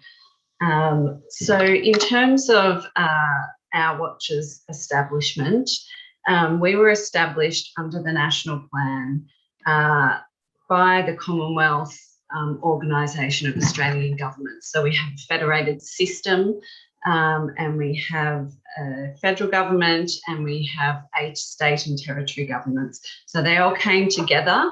It was a bipartisan, cross-jurisdictional national plan, which is quite significant. And they established under that national plan the need for a national independent non-profit organisation, and we were established in 2013. We're a multidisciplinary organisation, which has been a key feature of the work that we've done. While we're a not-for-profit organisation, we're funded by member governments, and we have membership from all state, territory governments and the federal government. We're governed by a board, but we have 2 member representatives from government, the Victorian government and the federal government. And we're also supported by public figures such as ambassadors, including survivors and people with lived experience. So one of the first things, next slide, thank you, that we did after our establishment was we developed Change the Story, which is a national framework for prevention. It was developed as part of the 2nd action plan under the national plan. It draws on global evidence as well as nationwide consultations with 400 stakeholders, plus a national technical advisory group and also expert peer reviewers. And what Change the Story is really a national roadmap or framework to inform and guide a consistent approach to prevention policy and practice across the country. It provides a framework for long-term collaborative action to help move us from small, isolated projects to coordinated national action across jurisdictions and across sectors. It also articulates really clearly the rationale for a dedicated primary prevention approach focused on the whole population. So we do speak to prevention slightly differently than in the international context, where we distinguish primary prevention and whole of population approaches and have a focus specifically on that. And a key aim of this framework is to lift or scale up good prevention practice to the national level for improved reach and impact, and to drive mutually reinforcing efforts in policy and practice, and in a multifaceted way across the socio-ecological model. And we found that to be very critical. Change the Story outlines that it's gender inequality that sets the necessary social context in which violence against women occurs, but it also goes quite deep into demonstrating that there are 4 particular expressions or manifestations of gender inequality that are consistently associated with high levels of violence against women, and we call these the gender drivers. And again, this is where it differs slightly from the RESPECT framework, but is totally in alignment with the RESPECT framework. We then talk about reinforcing factors that also intersect with those drivers of violence against women, such as alcohol use, for example, antisocial behaviour.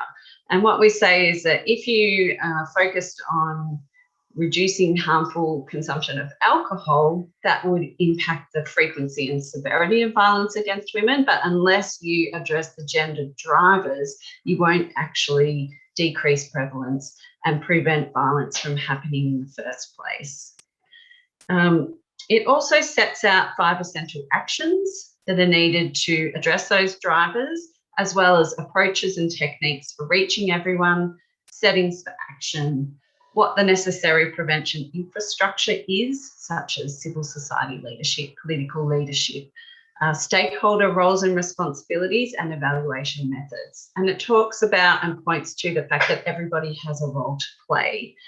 And just finally on Change the Story, I'd note that since we developed it in 2015, we've produced a whole lot of resources that sit alongside it, such as a prevention handbook that talks about how to implement Change the Story. We've also developed a national framework for prevention of violence against Aboriginal and Torres Strait Islander women, a dedicated framework for Indigenous women that sits alongside Change the Story, and a number of other resources where we've gone deeper into, say, masculinities, for example.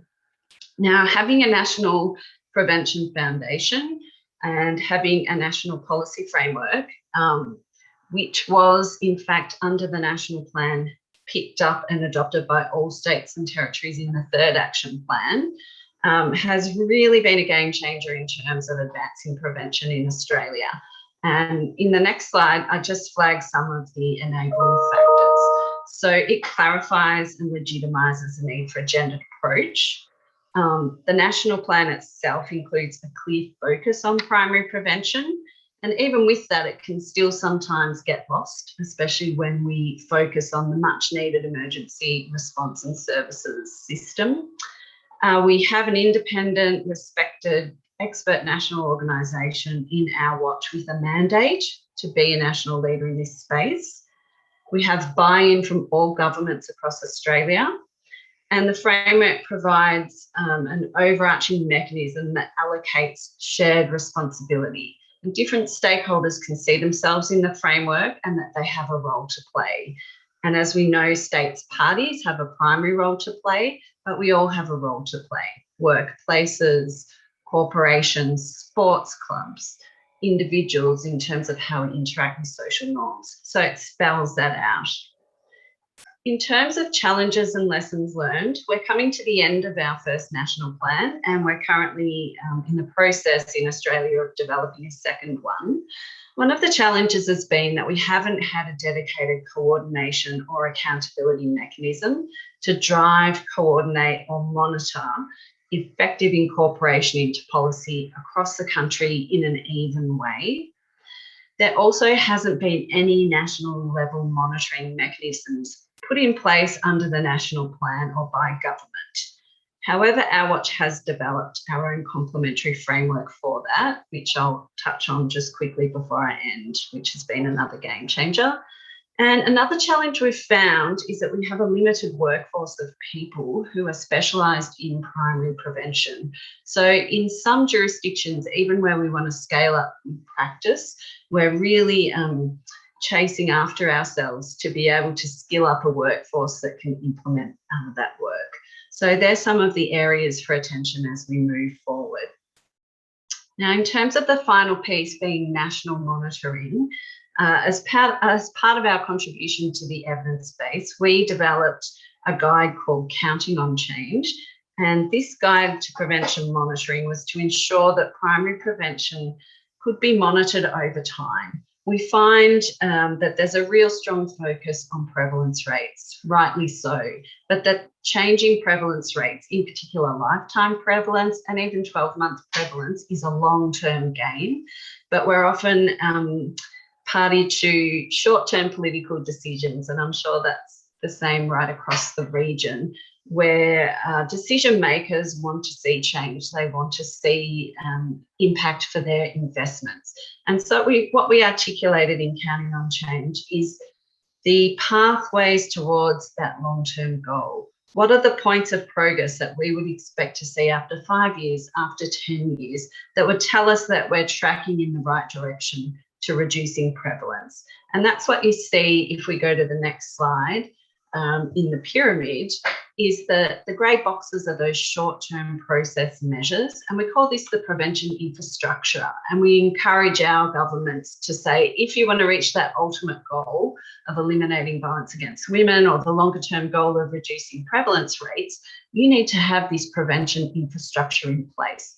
So in the next 5 years, you can track how are you going in putting that in place, and that'll give you an indication of whether you're on course to reach that long-term goal. And if we just go to the next slide, we did last year launch this report called Tracking Progress in Prevention. And this is the first national monitoring report on progress in prevention that we're aware of globally. And what we did was take our Counting on Change framework and we actually implemented it. We took a 10-year period from just after the national plan began up to 2019, which also aligns with some of our national data collection mechanisms, and we tracked progress. And I think what was exciting from that is that we're able to say from that analysis that we're on the right course, that prevention is preventable.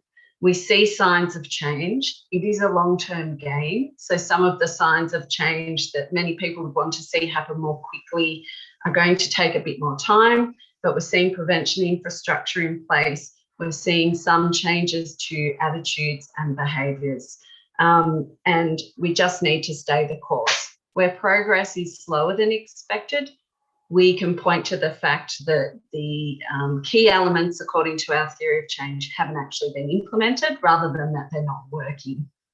I think another really interesting thing from this report, and I could do a whole session just on that, but I'll just share one more thought, is what we saw is some changes in attitudes and a desire to change behaviour that were hampered because there hadn't been structural level changes and policy changes. So it really reinforced for us the focus on a multifaceted approach. We find in Australia that policymakers are often keen to fund campaigns where we focus on individuals, because that puts the problem elsewhere. They're not as keen often to trigger the policy levers that they have at their hands.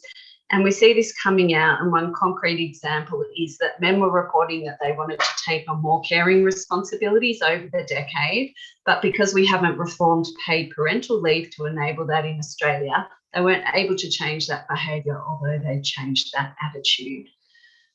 So I'll leave it there because I know we're running short of time, but in terms of next steps, we're developing our next national plan. We are updating our change of story framework. We committed to do a 5-year review, and we'll have an updated framework by the end of this year. I will say that there's not much in the international evidence that suggests we should change our approach, but we are looking at deepening our intersectional analysis throughout the framework, building in more evidence on masculinities, for example, focusing on more on perpetrators in the context of primary prevention. And we are also looking at another wave of monitoring. Sorry, that was my final thought. So we're hoping to do continued waves of national monitoring in 5-year periods, but we're still looking at funding and government commitment for that. So thanks very much, Melissa, for this opportunity, and thanks to you all. Brilliant, Cam. Thank you so much for what you've shared today. And I can't help but highlight some of the things that you've shared, which really do feel truly game-changing.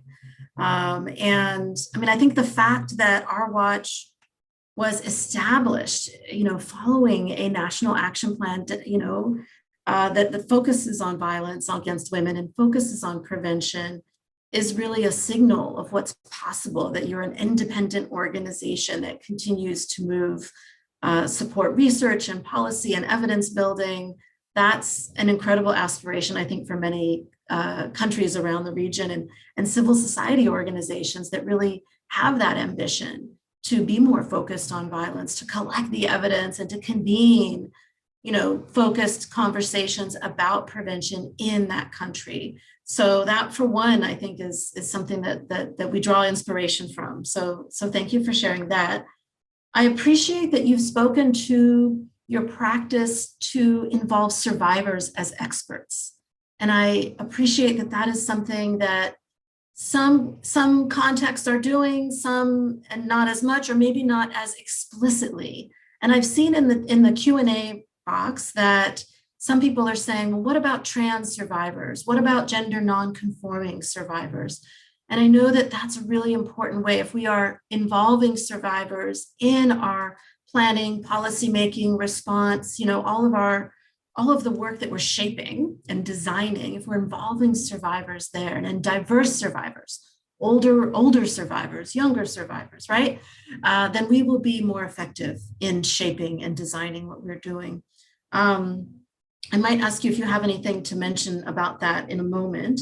But then I wanted to speak quickly to just say that we also appreciate the inspiration that you bring related to having a national coordinated action, and wanting to move away from sort of small scale, approaches that few people might know about, except for maybe this one community or an NGO or, say, a government department that's running an intervention, and really wanting to lift visibility on what's happening across the country or across a certain state, and to do so in a coordinated way, direct investments to specific types of interventions and say, okay, you're going to take education, we're going to take workplaces, we're going to take, these other institutional approaches. So that I also see as really strategic and something that there's a bigger vision for across many countries that are with us today. And finally, your reference to the measurement of change, to help practitioners, policymakers get better, to have the tools to be able to measure progress on prevention is crucial. And I want to share that we have actually done a regional adaptation of the Counting on Change framework from the Australia context that we're about to launch at the end of this month, actually. So we're grateful to you at Our Watch for the cutting edge thinking and for sharing those resources that we can look at how can this benefit a range of countries around our region.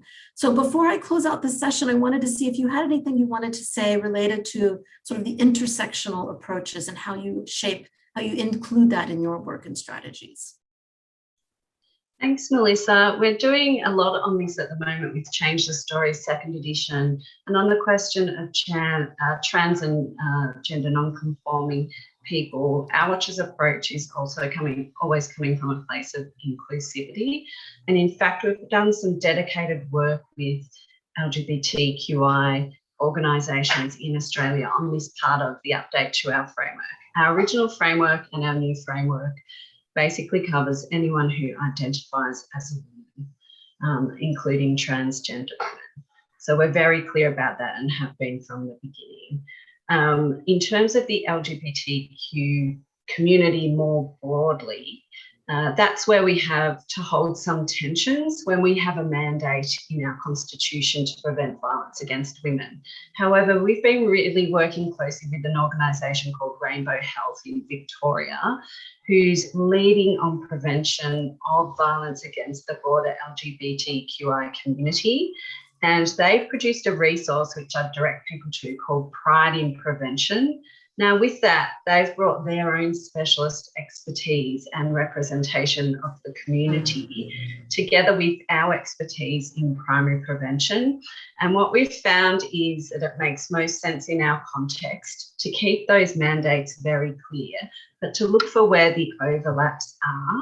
And we found that there are overlaps in the drivers of violence against women and drivers of violence against LGBTQI people. And we find overlaps particularly around 2 of the 4 drivers in Change the Story, which I didn't spell out.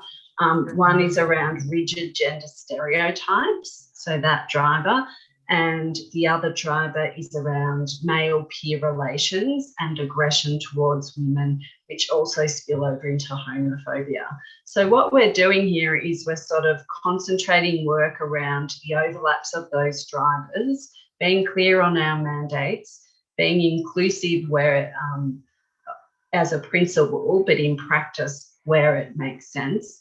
And also in Change the Story's 2nd edition, we're really calling out the fact that we live in a binary world. So while we're not promoting the binary, we're in the business of transforming the binary, we're still operating within that in terms of our mandate and some of the framing of our work. So we're making that very explicit to ensure that that's not invisibilized. And I'll hand back to you, Melissa.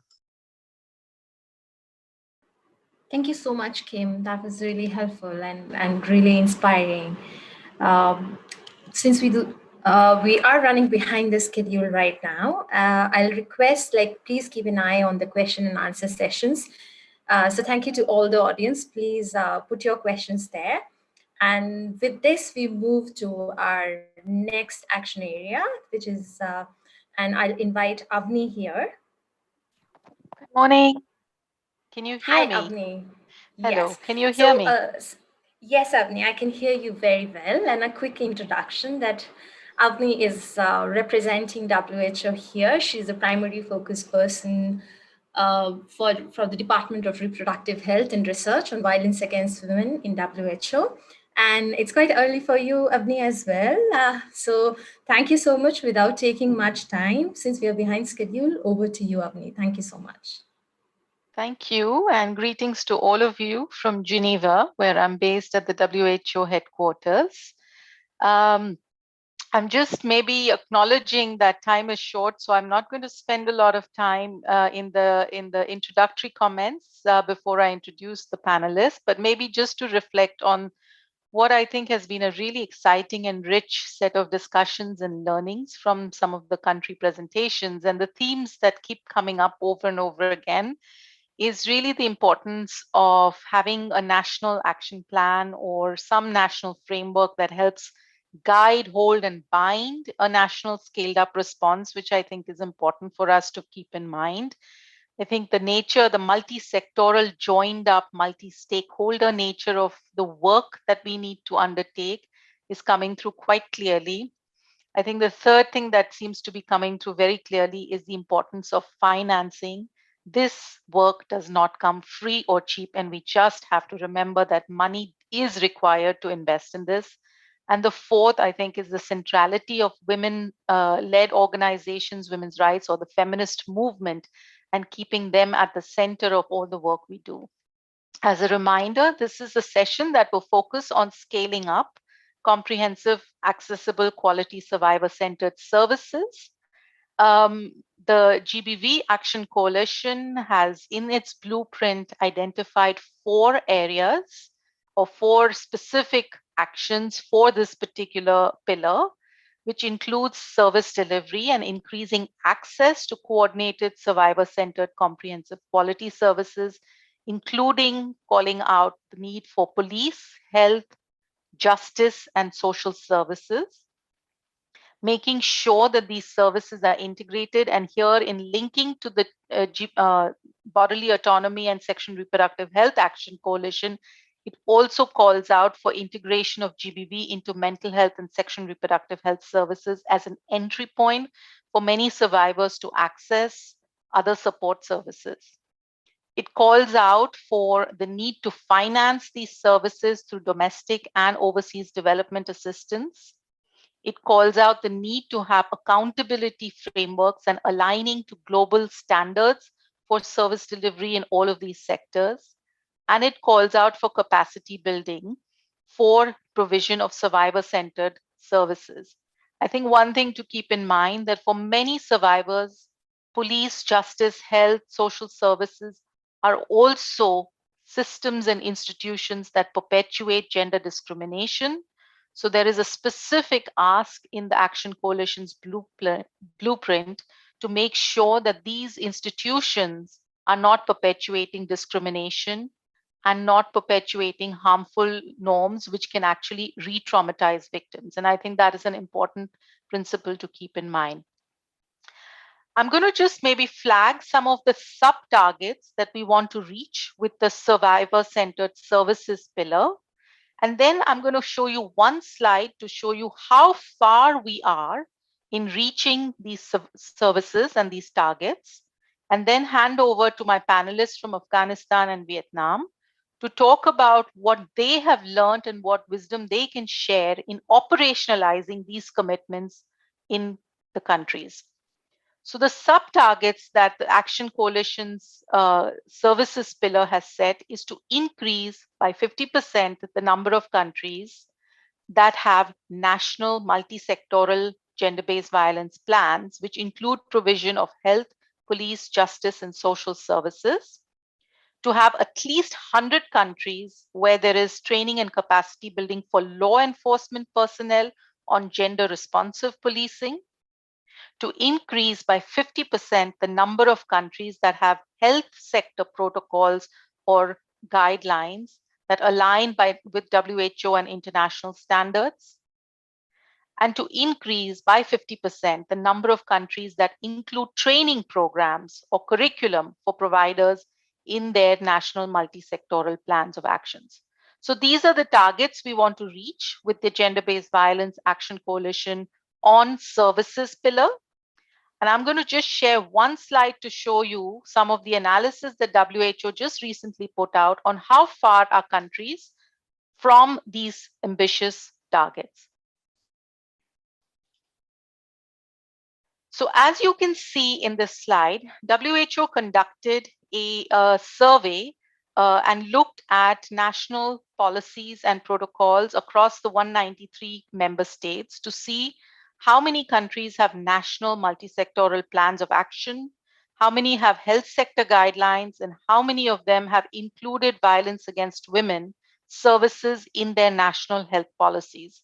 And what we found is that only 50% of countries have clinical or health sector guidelines to drive guidance for the health sector on provision of services.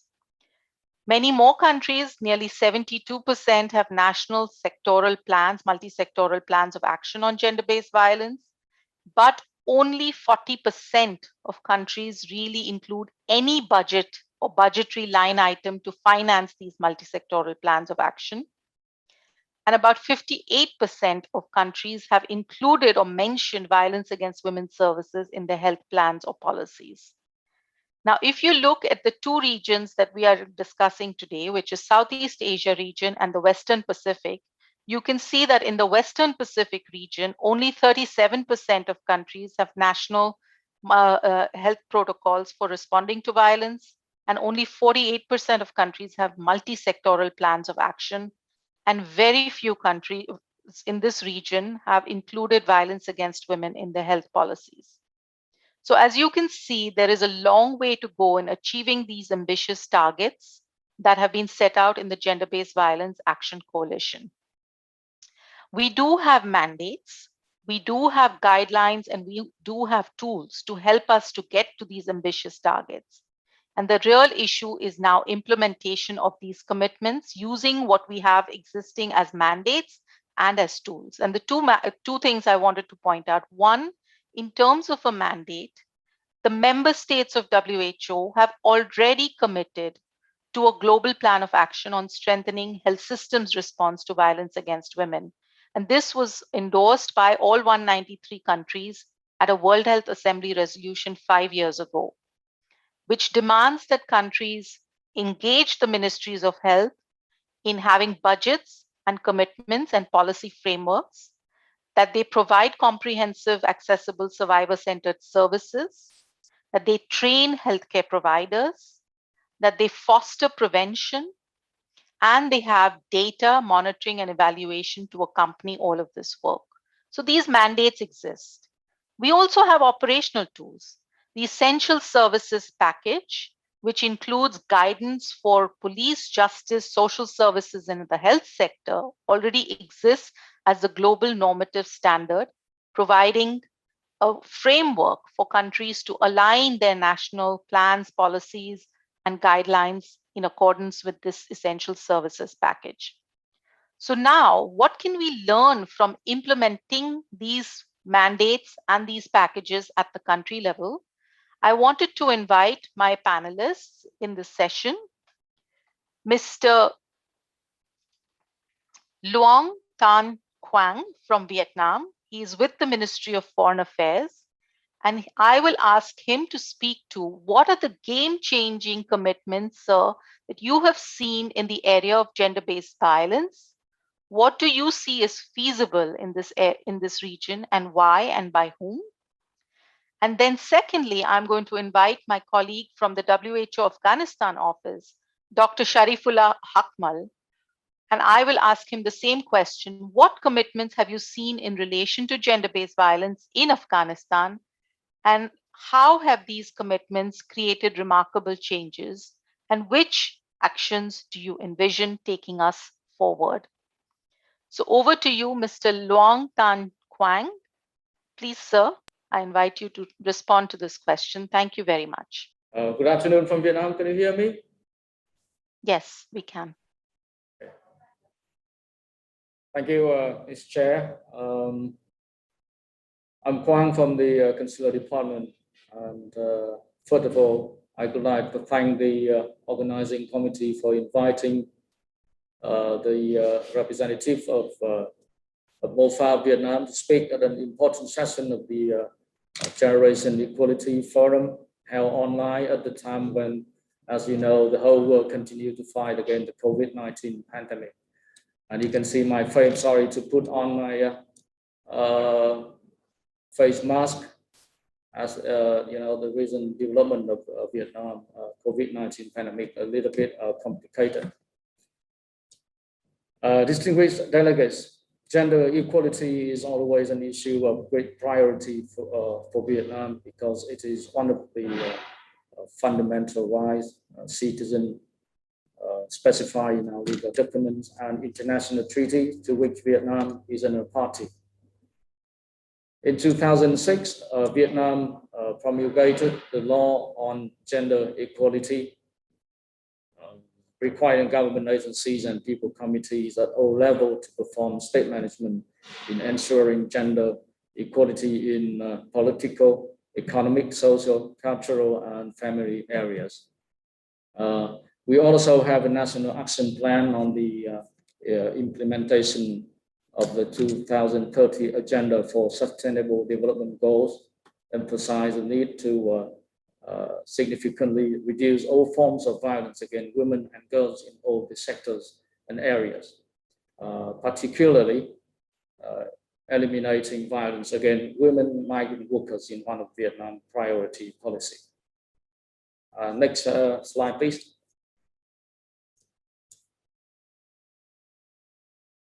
And in Vietnam from 2014 to 2019, over 100,000 contract-based Vietnamese workers were deployed each year, of which women accounted for about 30%.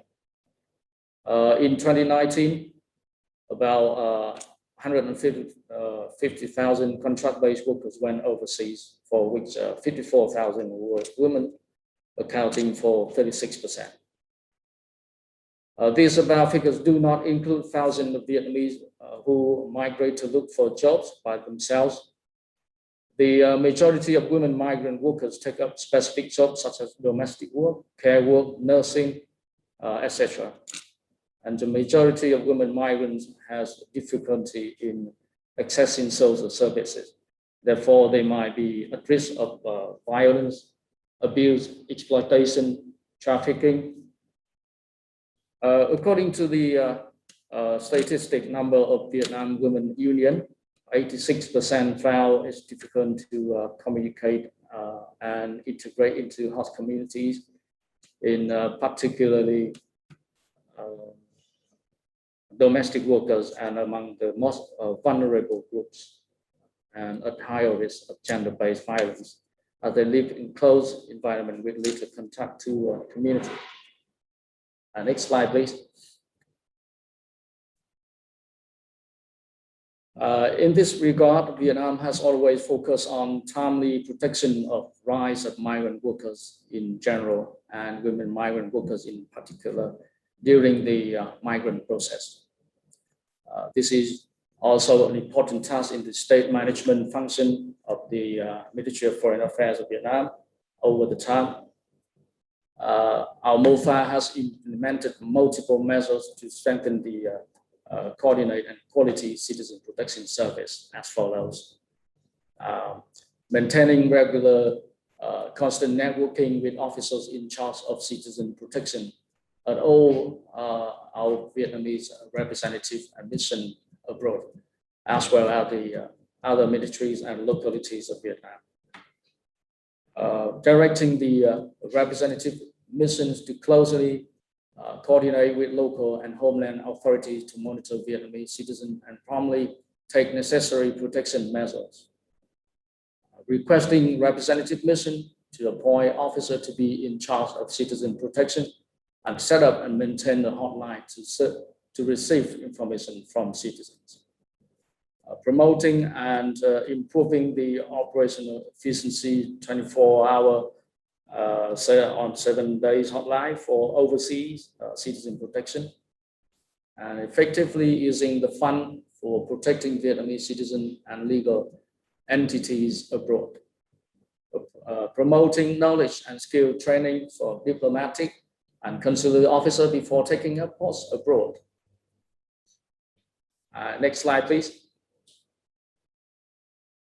In order to further promote the effectiveness and the protection of migrant workers and women migrant workers, the Ministry of Foreign Affairs of Vietnam has also strengthened cooperation with partners, including Safe and Fair program, realizing women migrant workers' rights and opportunities in ASEAN region, implemented by the UN Women and ILO from 2018 to 2022. Our ministry started implementing cooperation activity with Safe and Fair program from 2019 in two main areas, capacity building and communication on safe and fair migrants. Next slide, please. In terms of capacity building, since 2019, there have been 3 training workshops for diplomats on strengthening capacity to respond to violence against women migrant workers and providing quality services to Vietnamese people experiencing violence and trafficking abroad. One online training workshop is scheduled to be held in late June this month and early July this year as well. And these about training courses are evaluated as useful and necessary, which not only provide legal knowledge on issues of gender-based violence, human trafficking, and labor migration, but also soft skills such as communication and referral skills in order to effectively support women migrant workers experiencing violence. In addition, our consular department of the Ministry of Foreign Affairs also cooperated closely with Safe and Fair program to develop a standard operating procedure for diplomatic and consular officer while supporting overseas Vietnamese women who are victims of violence and trafficking in persons. This will be an important document for officers of representative missions when receiving and handling information related to citizen experience in violence in order to promptly provide support and to minimize their vulnerabilities. This also has improved the quality of protection and support for Vietnamese migrants. Next slide, please. Regarding communication on safe and fair migration, the Consular Department of the MOFA, in collaboration with Safe and Fair program, will organize a workshop on strengthening the role of the media in promoting safe and fair migration. It's expected to be held in July this year, and develop an overall communication plan to implement the Global Compact for safe, orderly, and regular migration, including communication products such as policy information on safe and fair migration, handbook on safe and fair migration for women migrant workers as well. Next week. We believe that the cooperation activity between Ministry of Foreign Affairs of Vietnam and Safe and Fair Program, as well as partners within the framework of Safe and Fair Program, are of great importance, especially when Vietnam has issued a plan to implement the Global Compact for Safe, Orderly, and Regular Migration, GCM, to fulfill the objectives of the compact, including Objective 23, strengthening international cooperation and global partnership for safe, orderly, and regular migration. This also proves that the engagement between relevant stakeholders will help to strengthen and realize common visions and action for the world free of violence, ensuring equality for all. This is also the purpose and spirit of today's discussion, the Action Coalition on Gender-Based Violence. And finally, I would like to take this opportunity to express my sincere thanks to the Safe and Fair Program, as well as its partners, especially UN Women and ILO, who have actively supported Vietnam in recent years. We also look forward to continued support from relevant stakeholders in the coming time, especially when Safe and Fair Program ends in 2022. I thank you for listening. Thank you, Mr. Kwong. Very important focus on migrant women and migration as one of the areas where we need to focus from an intersectional perspective, and also for reflecting the need to make sure that violence is also factored into the Global Compact on Safe and Fair Migration as an issue. I'm going to ask Sharifullah Hakmal, Dr. Sharifullah Hakmal from the WHO office in Afghanistan to please share with us the experiences from his country. Thank you. Over to you. Thank you very much, Evany, and all the organizers who give me a chance to present the very important topics. As we all know that addressing GBV is a multi-sectoral issue, and there is a strong need that all sectors should be engaged. So one of the sector which is very important is health. So therefore, WHO together with Ministry of Public Health implemented the GBV treatment protocol from 2015 to 2020. Next slide.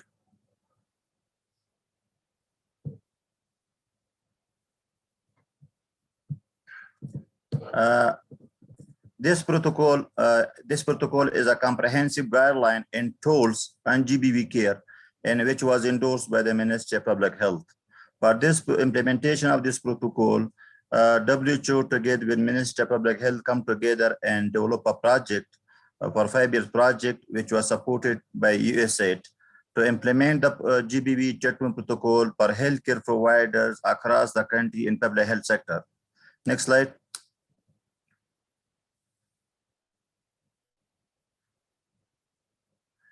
The project objectives were as number one, improve the quality of care offered to GBV survivor.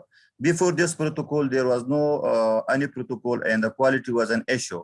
So therefore, we come up together to improve the quality of care offered to GBV survivor through strengthening the capacity and skill of healthcare providers for the GBV response. Strengthening health system. And the second objective was increase access in uptake of services by GBV survivors. The third objective was integrate the GBV treatment protocol and multi-sectoral capacity strengthening packages and efforts. Next slide. So what activity were included in this projects? I just am focusing on the major activities. And number one was developed and endorsed the GBV treatment protocol. I think Afghanistan was the first ever country which was developed this protocol in 2014. Second, generate evidence for policymakers through conducting baseline assessment and inline evaluations. And the third is, which was very important area, train 7,000 first-line healthcare provider, medical doctor, nurse, and midwives on GBV treatment protocol and public sectors. Integrate GBV treatment protocol into different medical curricula for long-term sustainability, and then equipped all targeted health in order to ensure privacy, dignity, and confidentiality. And developed the GBV health response to GBVIE, or gender-based violence in emergency strategic plan. Next slide. So one thing I'm focusing here, which is a good news, we are calling good news. Recently in Afghanistan, there were implementing one-stop centers. Like we have almost 35 one-stop center in Afghanistan, which is calling family protection centers. So which were covering mild and moderate severe cases of GBV or survivors. However, there was cases what can I tell you, severe cases or complicated cases which were not treated in Afghanistan. They were referring to India, Pakistan, or Iran. So recently, with the support of WHO, together with the Ministry of Public Health, on 2nd June 2021, inaugurated a national advanced GBV referral centers for severe and complicated cases of GBV, which was also equipped with high machinery and costly machinery and equipment, drugs, everything, which was just inaugurated. So it was a good news for us, and it was one of the game changer, you know. Next slide. So what were the outcomes or the game changers? So game changer number one was gender sensitive GBV plans, policy in place through a national health policy, strategies, and plan of action are gender sensitives. Implementation of the national gender human rights strategy in health sectors, a comprehensive 5-year plan for health response to GBV in emergency. Second game changer was universal coverage of survivor-centered GBV care. Most of health facilities are providing quality GBV service to survivor. And GBV referral mechanism and documentation established. And the last one was, again, evidence generated and used to improve care provision through conducting different kind of phase-wise evaluations. Next slide. So in spite of all those challenges, all those achievements or remarkable achievements or progress, also we had some challenges as well we faced. Number one was persistence of poor coordination between ministry, departments, agency, NGO, and donors. And then changing provider attitude, especially healthcare provider attitude about GBV is low or very slow. And it's still slow. It's taking time that it should be improved. And for pervasive gender inequality in a harmful culture, traditional impedes women and girl access to services. Next slide. So what were the good practice and lesson learned? Good practice, coherent and uniform implementation of the GBV treatment protocol endorsed by the Ministry of Public Health, carrying out comprehensive baseline assessment before initiating GBV response. As I mentioned earlier, the project was implemented in 3 phases. Before each phase is starting, we conducted the baseline assessment in order to know what is the capacity-based knowledge and attitude of practice of healthcare providers. And what was the lesson learned? Multi-sectoral response and strong coordination between key agencies working on GBV is crucial. Having more women involved in all activity around GBV response. Next slide. So what are the strategic recommendations moving forward? So as I mentioned, we almost in Afghanistan, public health sector is covered by the implementation of GBV treatment protocol. But now there is strong need that this protocol should be also implemented in private health sector as well to improve access. Secondly, a community should be engaged, as also it's a multi-sectoral issue, so community engagement is crucial and conducted through training community health worker and community health supervisor and GBV protection and referral mechanism to relevant sectors in order to increase the uptake of the GBV services by GBV survivors. So in community engagement is crucial. Integrated health response to gender-based violence in a national health services program like BPHS, basic package of health services, and essential package of health services. Severe cases in a central level of a hospital or regional level hospital, severe cases should be treated. Thank you. Over to you. Thank you, Dr. Hakmal. Without spending more time, I just wanted to quickly pose one question that's come up for you in the chat, which is how do you envision involving women, grassroots women's organization in the rollout of these services?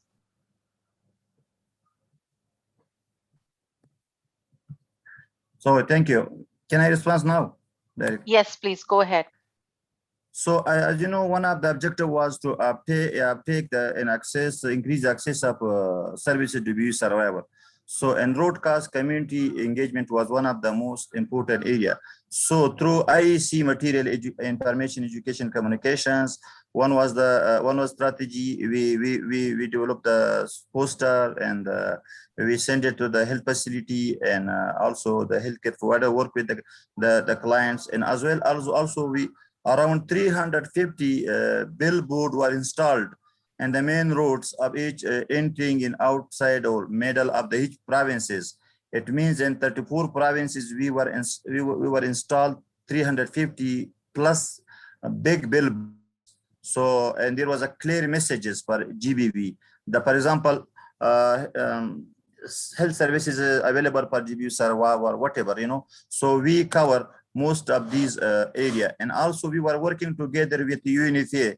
UNFPA as a sister agency together, they had a community dialogue with community. So also we are together, we address this issue through them as well. And as well also we working with the community health supervisor as they are working with community health workers. So they were also, we provide some messages and they send these messages to women, especially in community level. Thank you. Thank you very much. Any other questions that people would like to pose to either Dr. Kwang or Dr. Hakmal, please? Avni, thanks so much. I appreciate that we are a little bit tight on time. So what I would like to ask is that if anybody has questions, that you keep putting them into the chat or the Q&A, and then Avni and Dr. Hakmal and Mr. Long can respond in the chat, if that's all right. Yeah, that's perfectly fine. Thanks, Melissa. And thank you all. Maybe just a quick takeaway from this session is really the importance of intersectionality came through quite strongly about focusing, through the looking at migrant women and migrant workers as an important lens. And then obviously the importance of national scale up and national commitment came through quite strongly in the Afghanistan case, where they went to scale, but with a strong backing of a national framework and a treatment protocol. So with that, I'll hand over to the next session, the moderator for the next session, please. Thank you very much. Thank you very much, Avni Amin from the World Health Organization, with us this morning, all the way from Geneva. We really appreciate your being with us today, and to all of the panelists for this session before and today. I really appreciate what you've just said. Yes, the intersectionality is coming through loud and clear, that we want to keep elevating our ability to be more inclusive, to do what we're all meant to do, which is to leave no one behind. And we can see examples of how we're focusing on younger women, on adolescent women, on migrant women, on LGBTIQ populations, and how we need to continue to lift our ability to do that.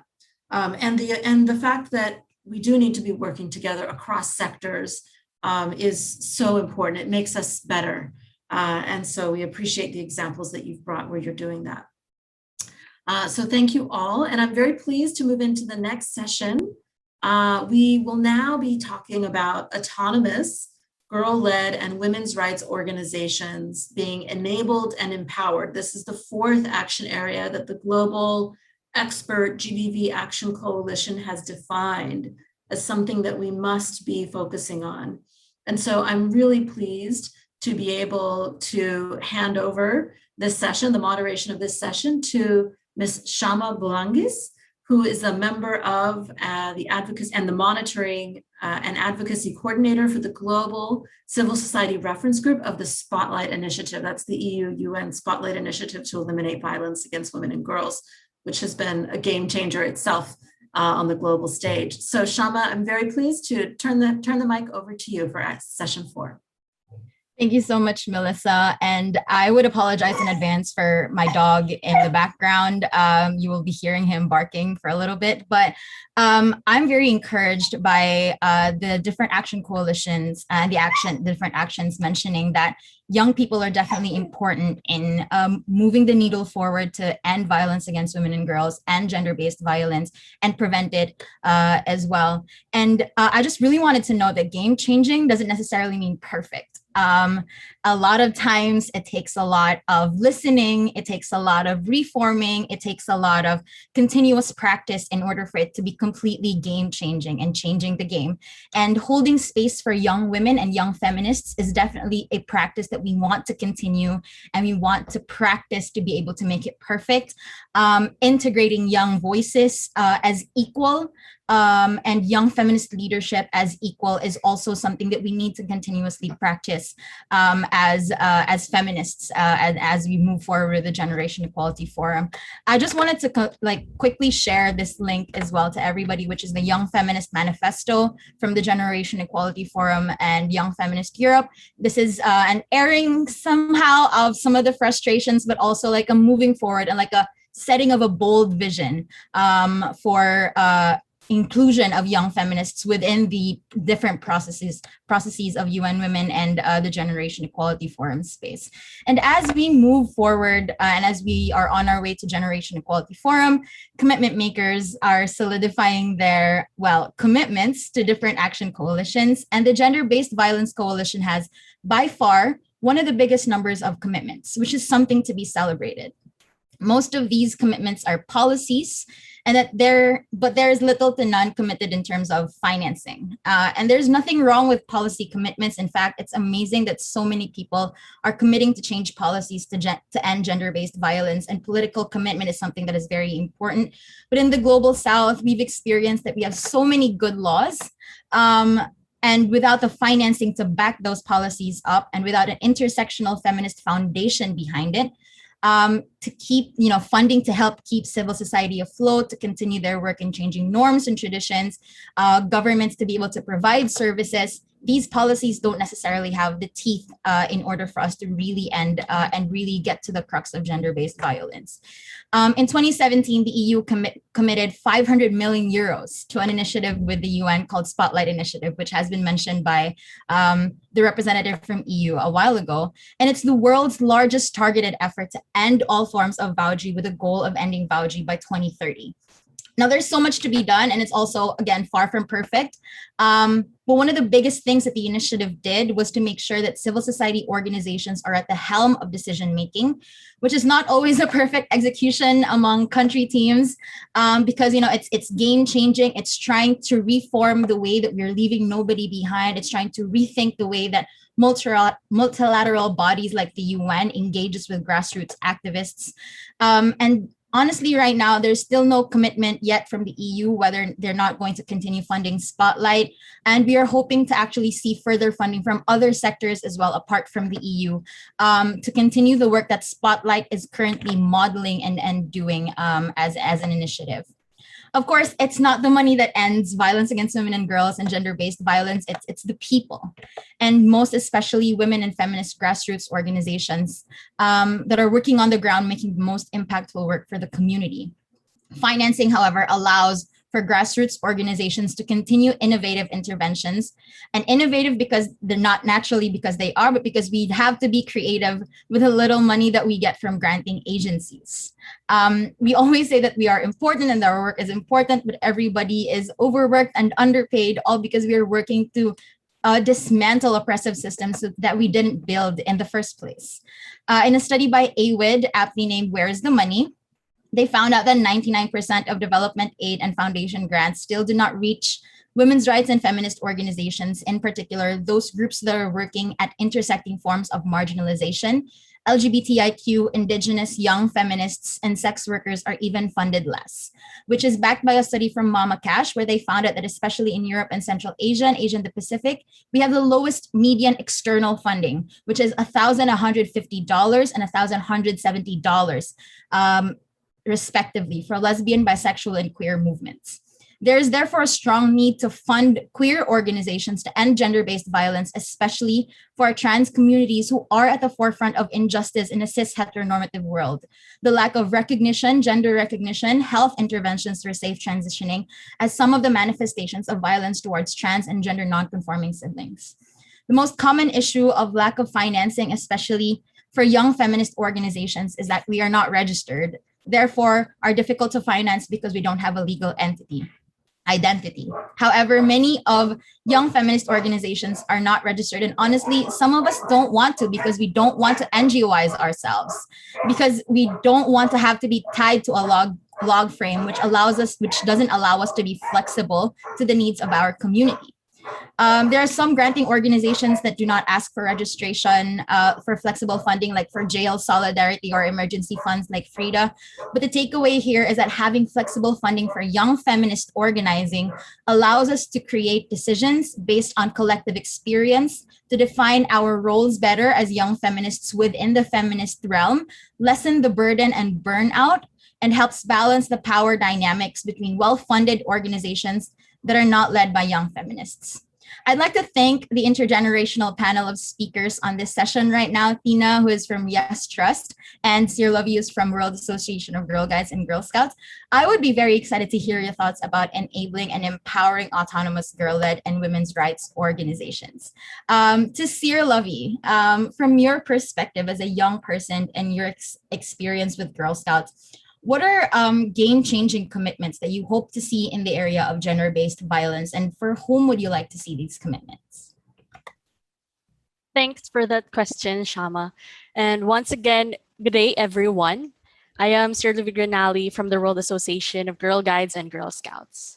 Now, the World Association of Girl Guides and Girl Scouts is the largest voluntary organization for girls and young women, with 10 million members in 152 countries. We continuously engage the youth through its different programs, aiming to empower them and address issues that affect them. Since 2013, through its Stop the Violence program, we have equipped and empowered girls and young women in over 70 countries across the globe. The global pandemic has only fueled our passion and determination to make change, which means that now, more than ever, we need to develop this work both in terms of innovation and impact. I participated in the Youth Journey Design session for Generation Equality and attended the Generation Equality Forum in Mexico virtually.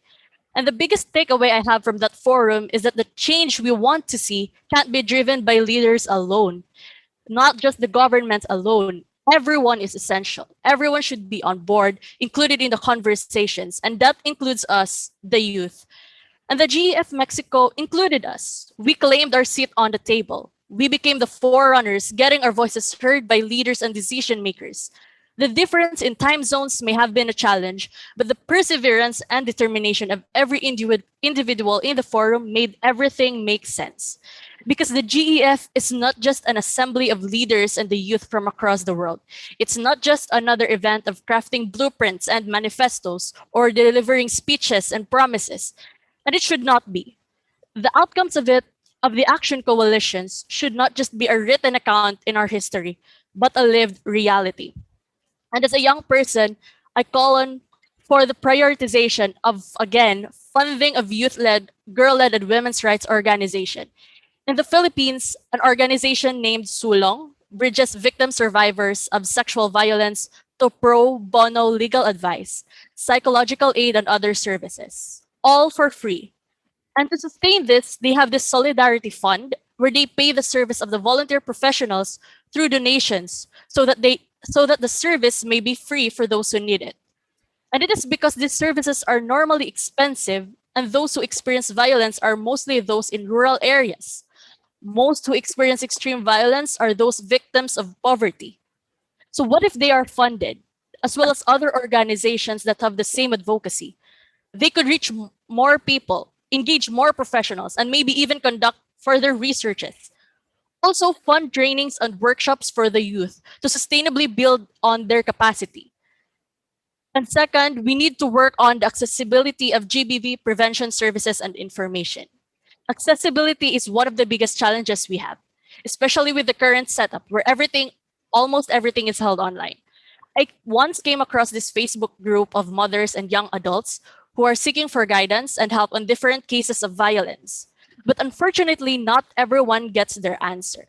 And I wondered, why are they on Facebook searching for the answers when we have agencies who work on this, right? Why are they still there wandering, looking for answers and then not getting a single response? Because again, we don't have all professionals on online platforms. And they don't have access to such agencies. They lack information.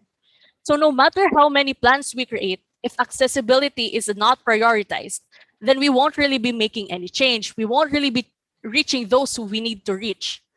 So this could be done by collaboration between sectors so we can deliver these services to the grassroots level, especially to those living in rural areas without access to internet connection and the like. Lastly, increased support and protection for the youth is also a must. Empowering us also means engaging us in policy-making efforts, educating us on the different dynamics in play, hear us, and work with us. And most of the time, we are discouraged from taking action or speaking out on global issues for the fear of being shut down because we are too young. We fear of getting red tagged. Some hesitates knowing that their actions might be seen as an attack, where in fact it is not. We need protection from this unjust tagging because we, the youth, is here to help. We are here to tell our story and not just to share it, but also to be heard by those who need to hear it and to take action on it with them. And now all these points I have shared can be realized with the help of our world leaders, governments, and other sectors of the society. It's not just me or my friend or you who wants change. Everyone wants change. And this is not a competition of who's done better or who hasn't. This is not a fight of the youth alone. This is an intergenerational and intersectoral fight. We shouldn't be working in silos. We don't need any more band-aid solutions. We need sustainable and impactful plans that we can co-create through funding, increased accessibility, support, and protection for the youth. Thank you. Thank you very much, Sarah Lovey. Very, very powerful. Protection for young people, for young activists who are working on gender-based violence. Because I'm sure that a lot of people here know who are working with survivors.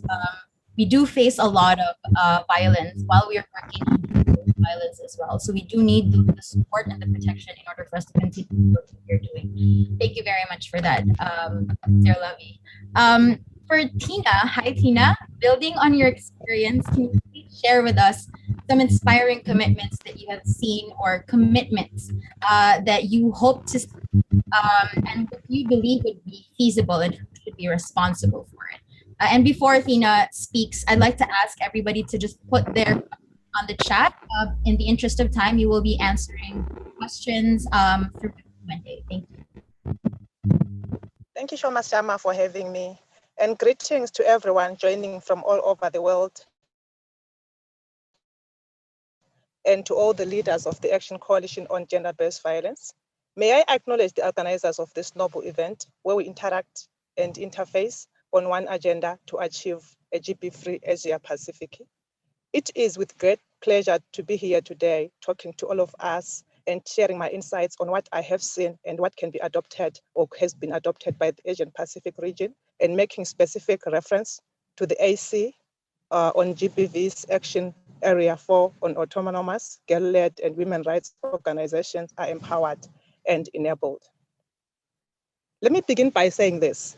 Most actions and programmatic areas have mainly focused on the prevention of GBV through evidence-based programming, through girl-led and women-led researches to establish the forms, the practices, the causes, the norms, and the effects of GBV guided by the ecological framework, as well as identifying and documenting the indigenous positive norms and best practices that seek to end GBV and promote gender equality. This is also ensured through capacity building and development of girl-led women rights organizations with technical expertise on the multi-stakeholder approaches, human rights-based approaches, intersectionality, advocacy, the illegal frameworks, the ability to lead organizations, project proposal writing, as well as other social accountability enabling mechanisms and tools with support from UN agencies, NGOs, and other established women coalitions. Established and strengthened and well-coordinated girl and women-led social movements to end GBV in all their diversity are key that have adopted the Leave No One Behind strategy, which include the adolescent girls, the young women in marriage, young and teen mothers, the elderly women, the elderly persons, the youth, the queer persons, the LGBTI, the traditional leaders, the political leaders, the faith and religious leaders, as well as influential persons. The He for She campaign has also taken and gained momentum as men are brought in the forefront as He for She champions, brother-to-brother mentors, and male championship programs that seek to promote positive masculinities, groom male role models, and agents of change for gender equality and ending violence against women and girls. Raising our awareness is also key, as well as advocacy programs through the use of multimedia, edutainment, through short films, audio skits, radio dialogues, animation films, especially during this time of the COVID-19 pandemic, where human interaction, physical interaction has been restricted. Also of note is the adoption of the START Awareness, Support and Action, abbreviated as the SASA model, in which the young women and women below the age of 35 are in the lead of this participatory methodology on raising awareness on GBV and its links to HIV and AIDS, as Southern Africa is the epicenter of HIV and AIDS. Incorporating ending violence against women and girls and curricular activity with deliberate focus on peaceful coexistence among males and females. The bias being to promote in-school girl-led social gender clubs, ad hoc movements, and groups from primary through to tertiary level. The adoption of the Catch Them Young strategy, where girls are organized from a tender age so they can act, campaign together, and publicize all acts of GBV, and as a result, perpetrators will fear to prey on them. This can never be achieved without financing. Financing and resourcing of girl and women-led women rights organizations as funding, the realization has been funding for gender and women empowerment because programming tends to emphasize gender mainstreaming and women empowerment within budgets and resources that are focusing on other areas. Financing then should be through state government funding of both formal and informal organizations, women groups, women coalitions, including funding and resources for the establishment of social safety nets and economic programs that will protect.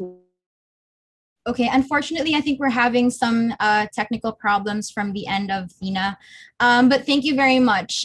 She has pointed out that there's definitely a space for CSE and changing taboo norms through comprehensive sexual education and addressing school-related gender-based violence as part of our work with young women in time of natural disasters, other humanitarian situations, which in All right, Tina. Okay, I apologize for that. Thank you very much, Tina, for sharing with us. organizations that are led by girls and young women. I wish to end by All right. Let's just cap this here. Thank you very much, Tina. I think from the time that she was speaking, I think we already understood that there's definitely a need to engage young men as well in GBV work and ending gender-based violence, but also in terms of addressing school-related gender-based violence and really using education to transform gender equality, to transform gender equality norms and using education for gender transformative norms as well.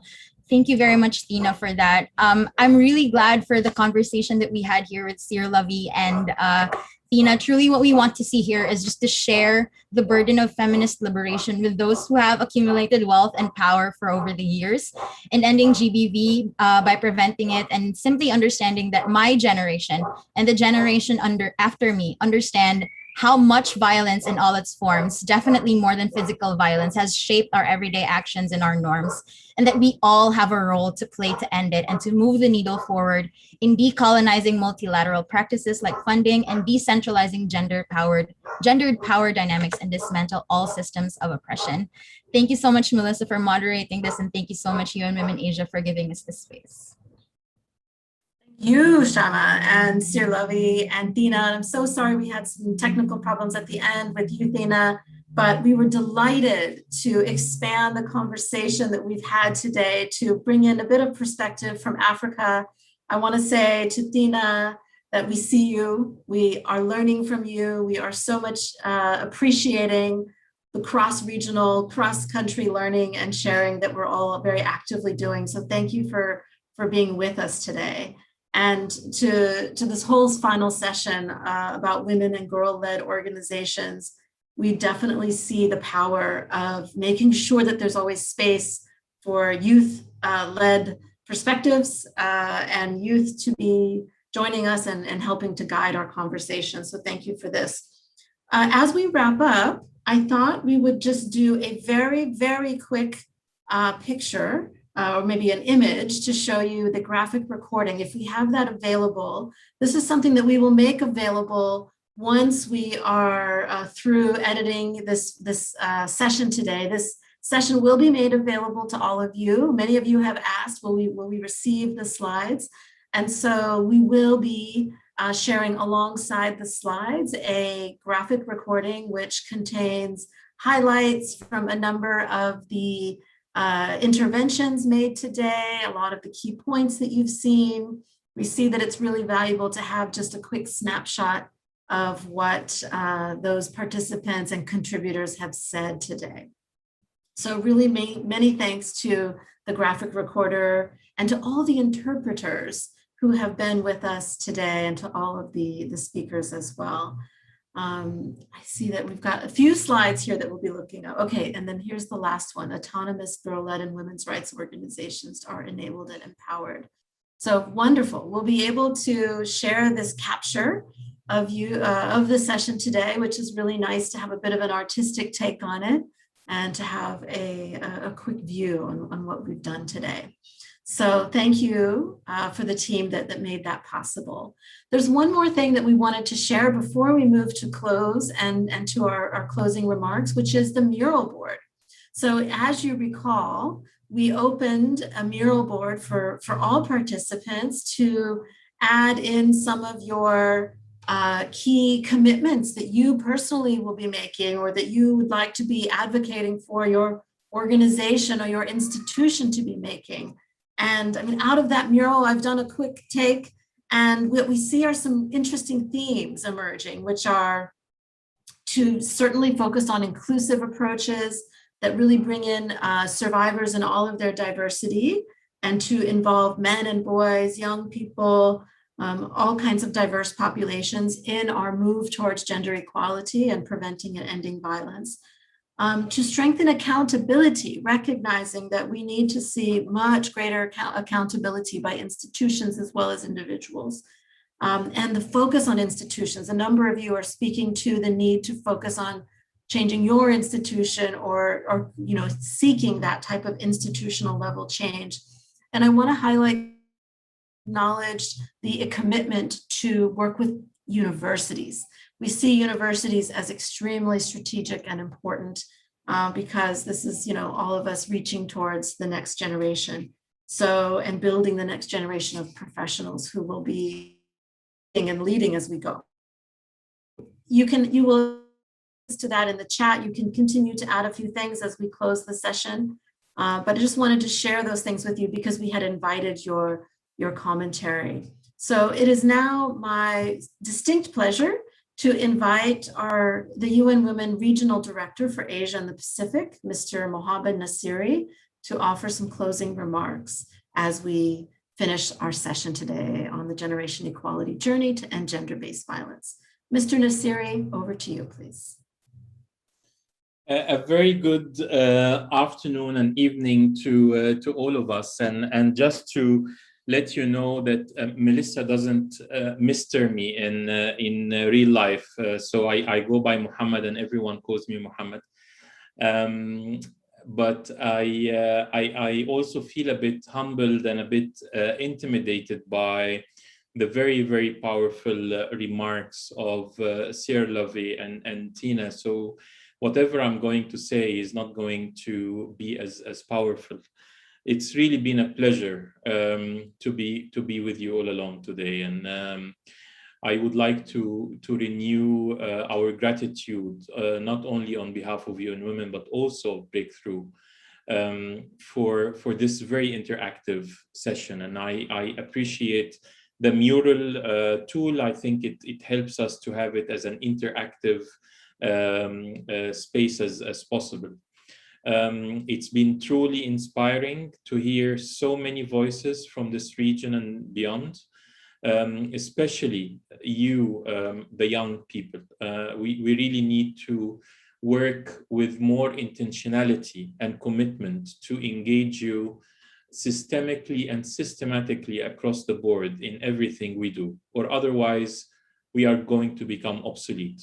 If we're not going to listen to you, if we're not going to work with you at par, I believe we will be missing on a lot.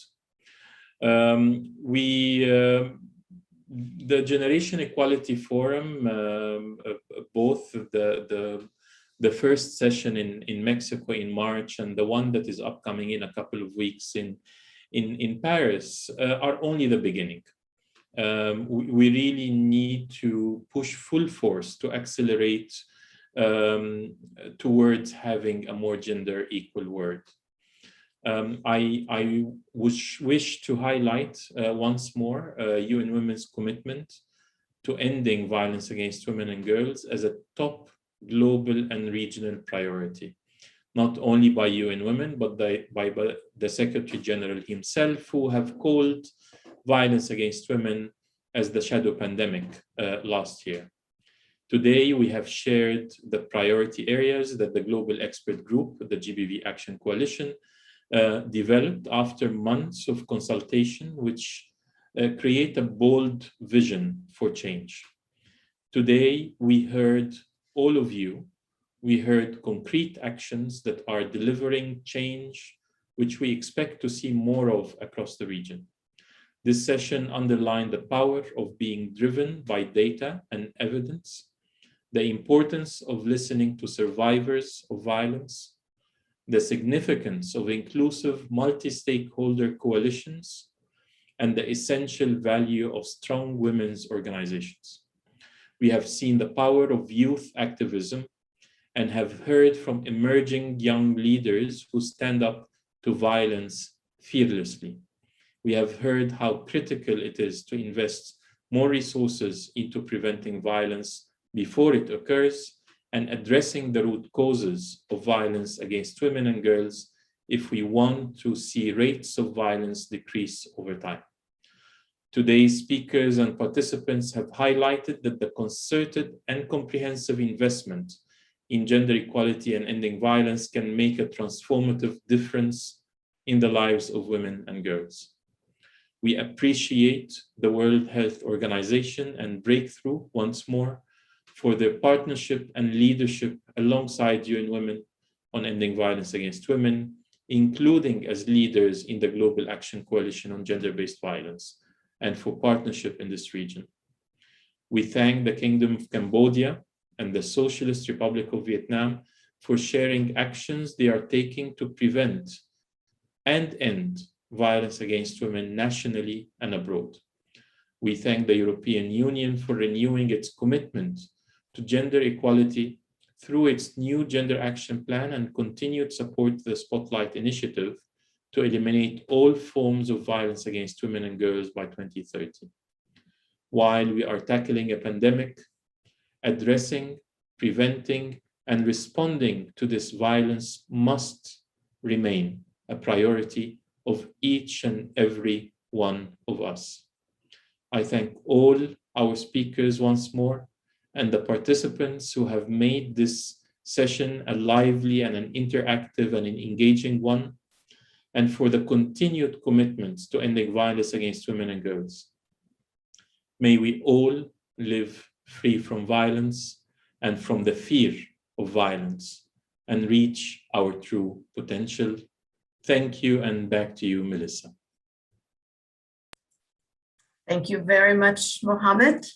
It was a pleasure to hear from you. We appreciate you being with us. So we are delighted to close this session formally. Thank you all for being with us. And as we finish our session, I think we will close out with a video. So once again, a pleasure to talk to you today, all of you.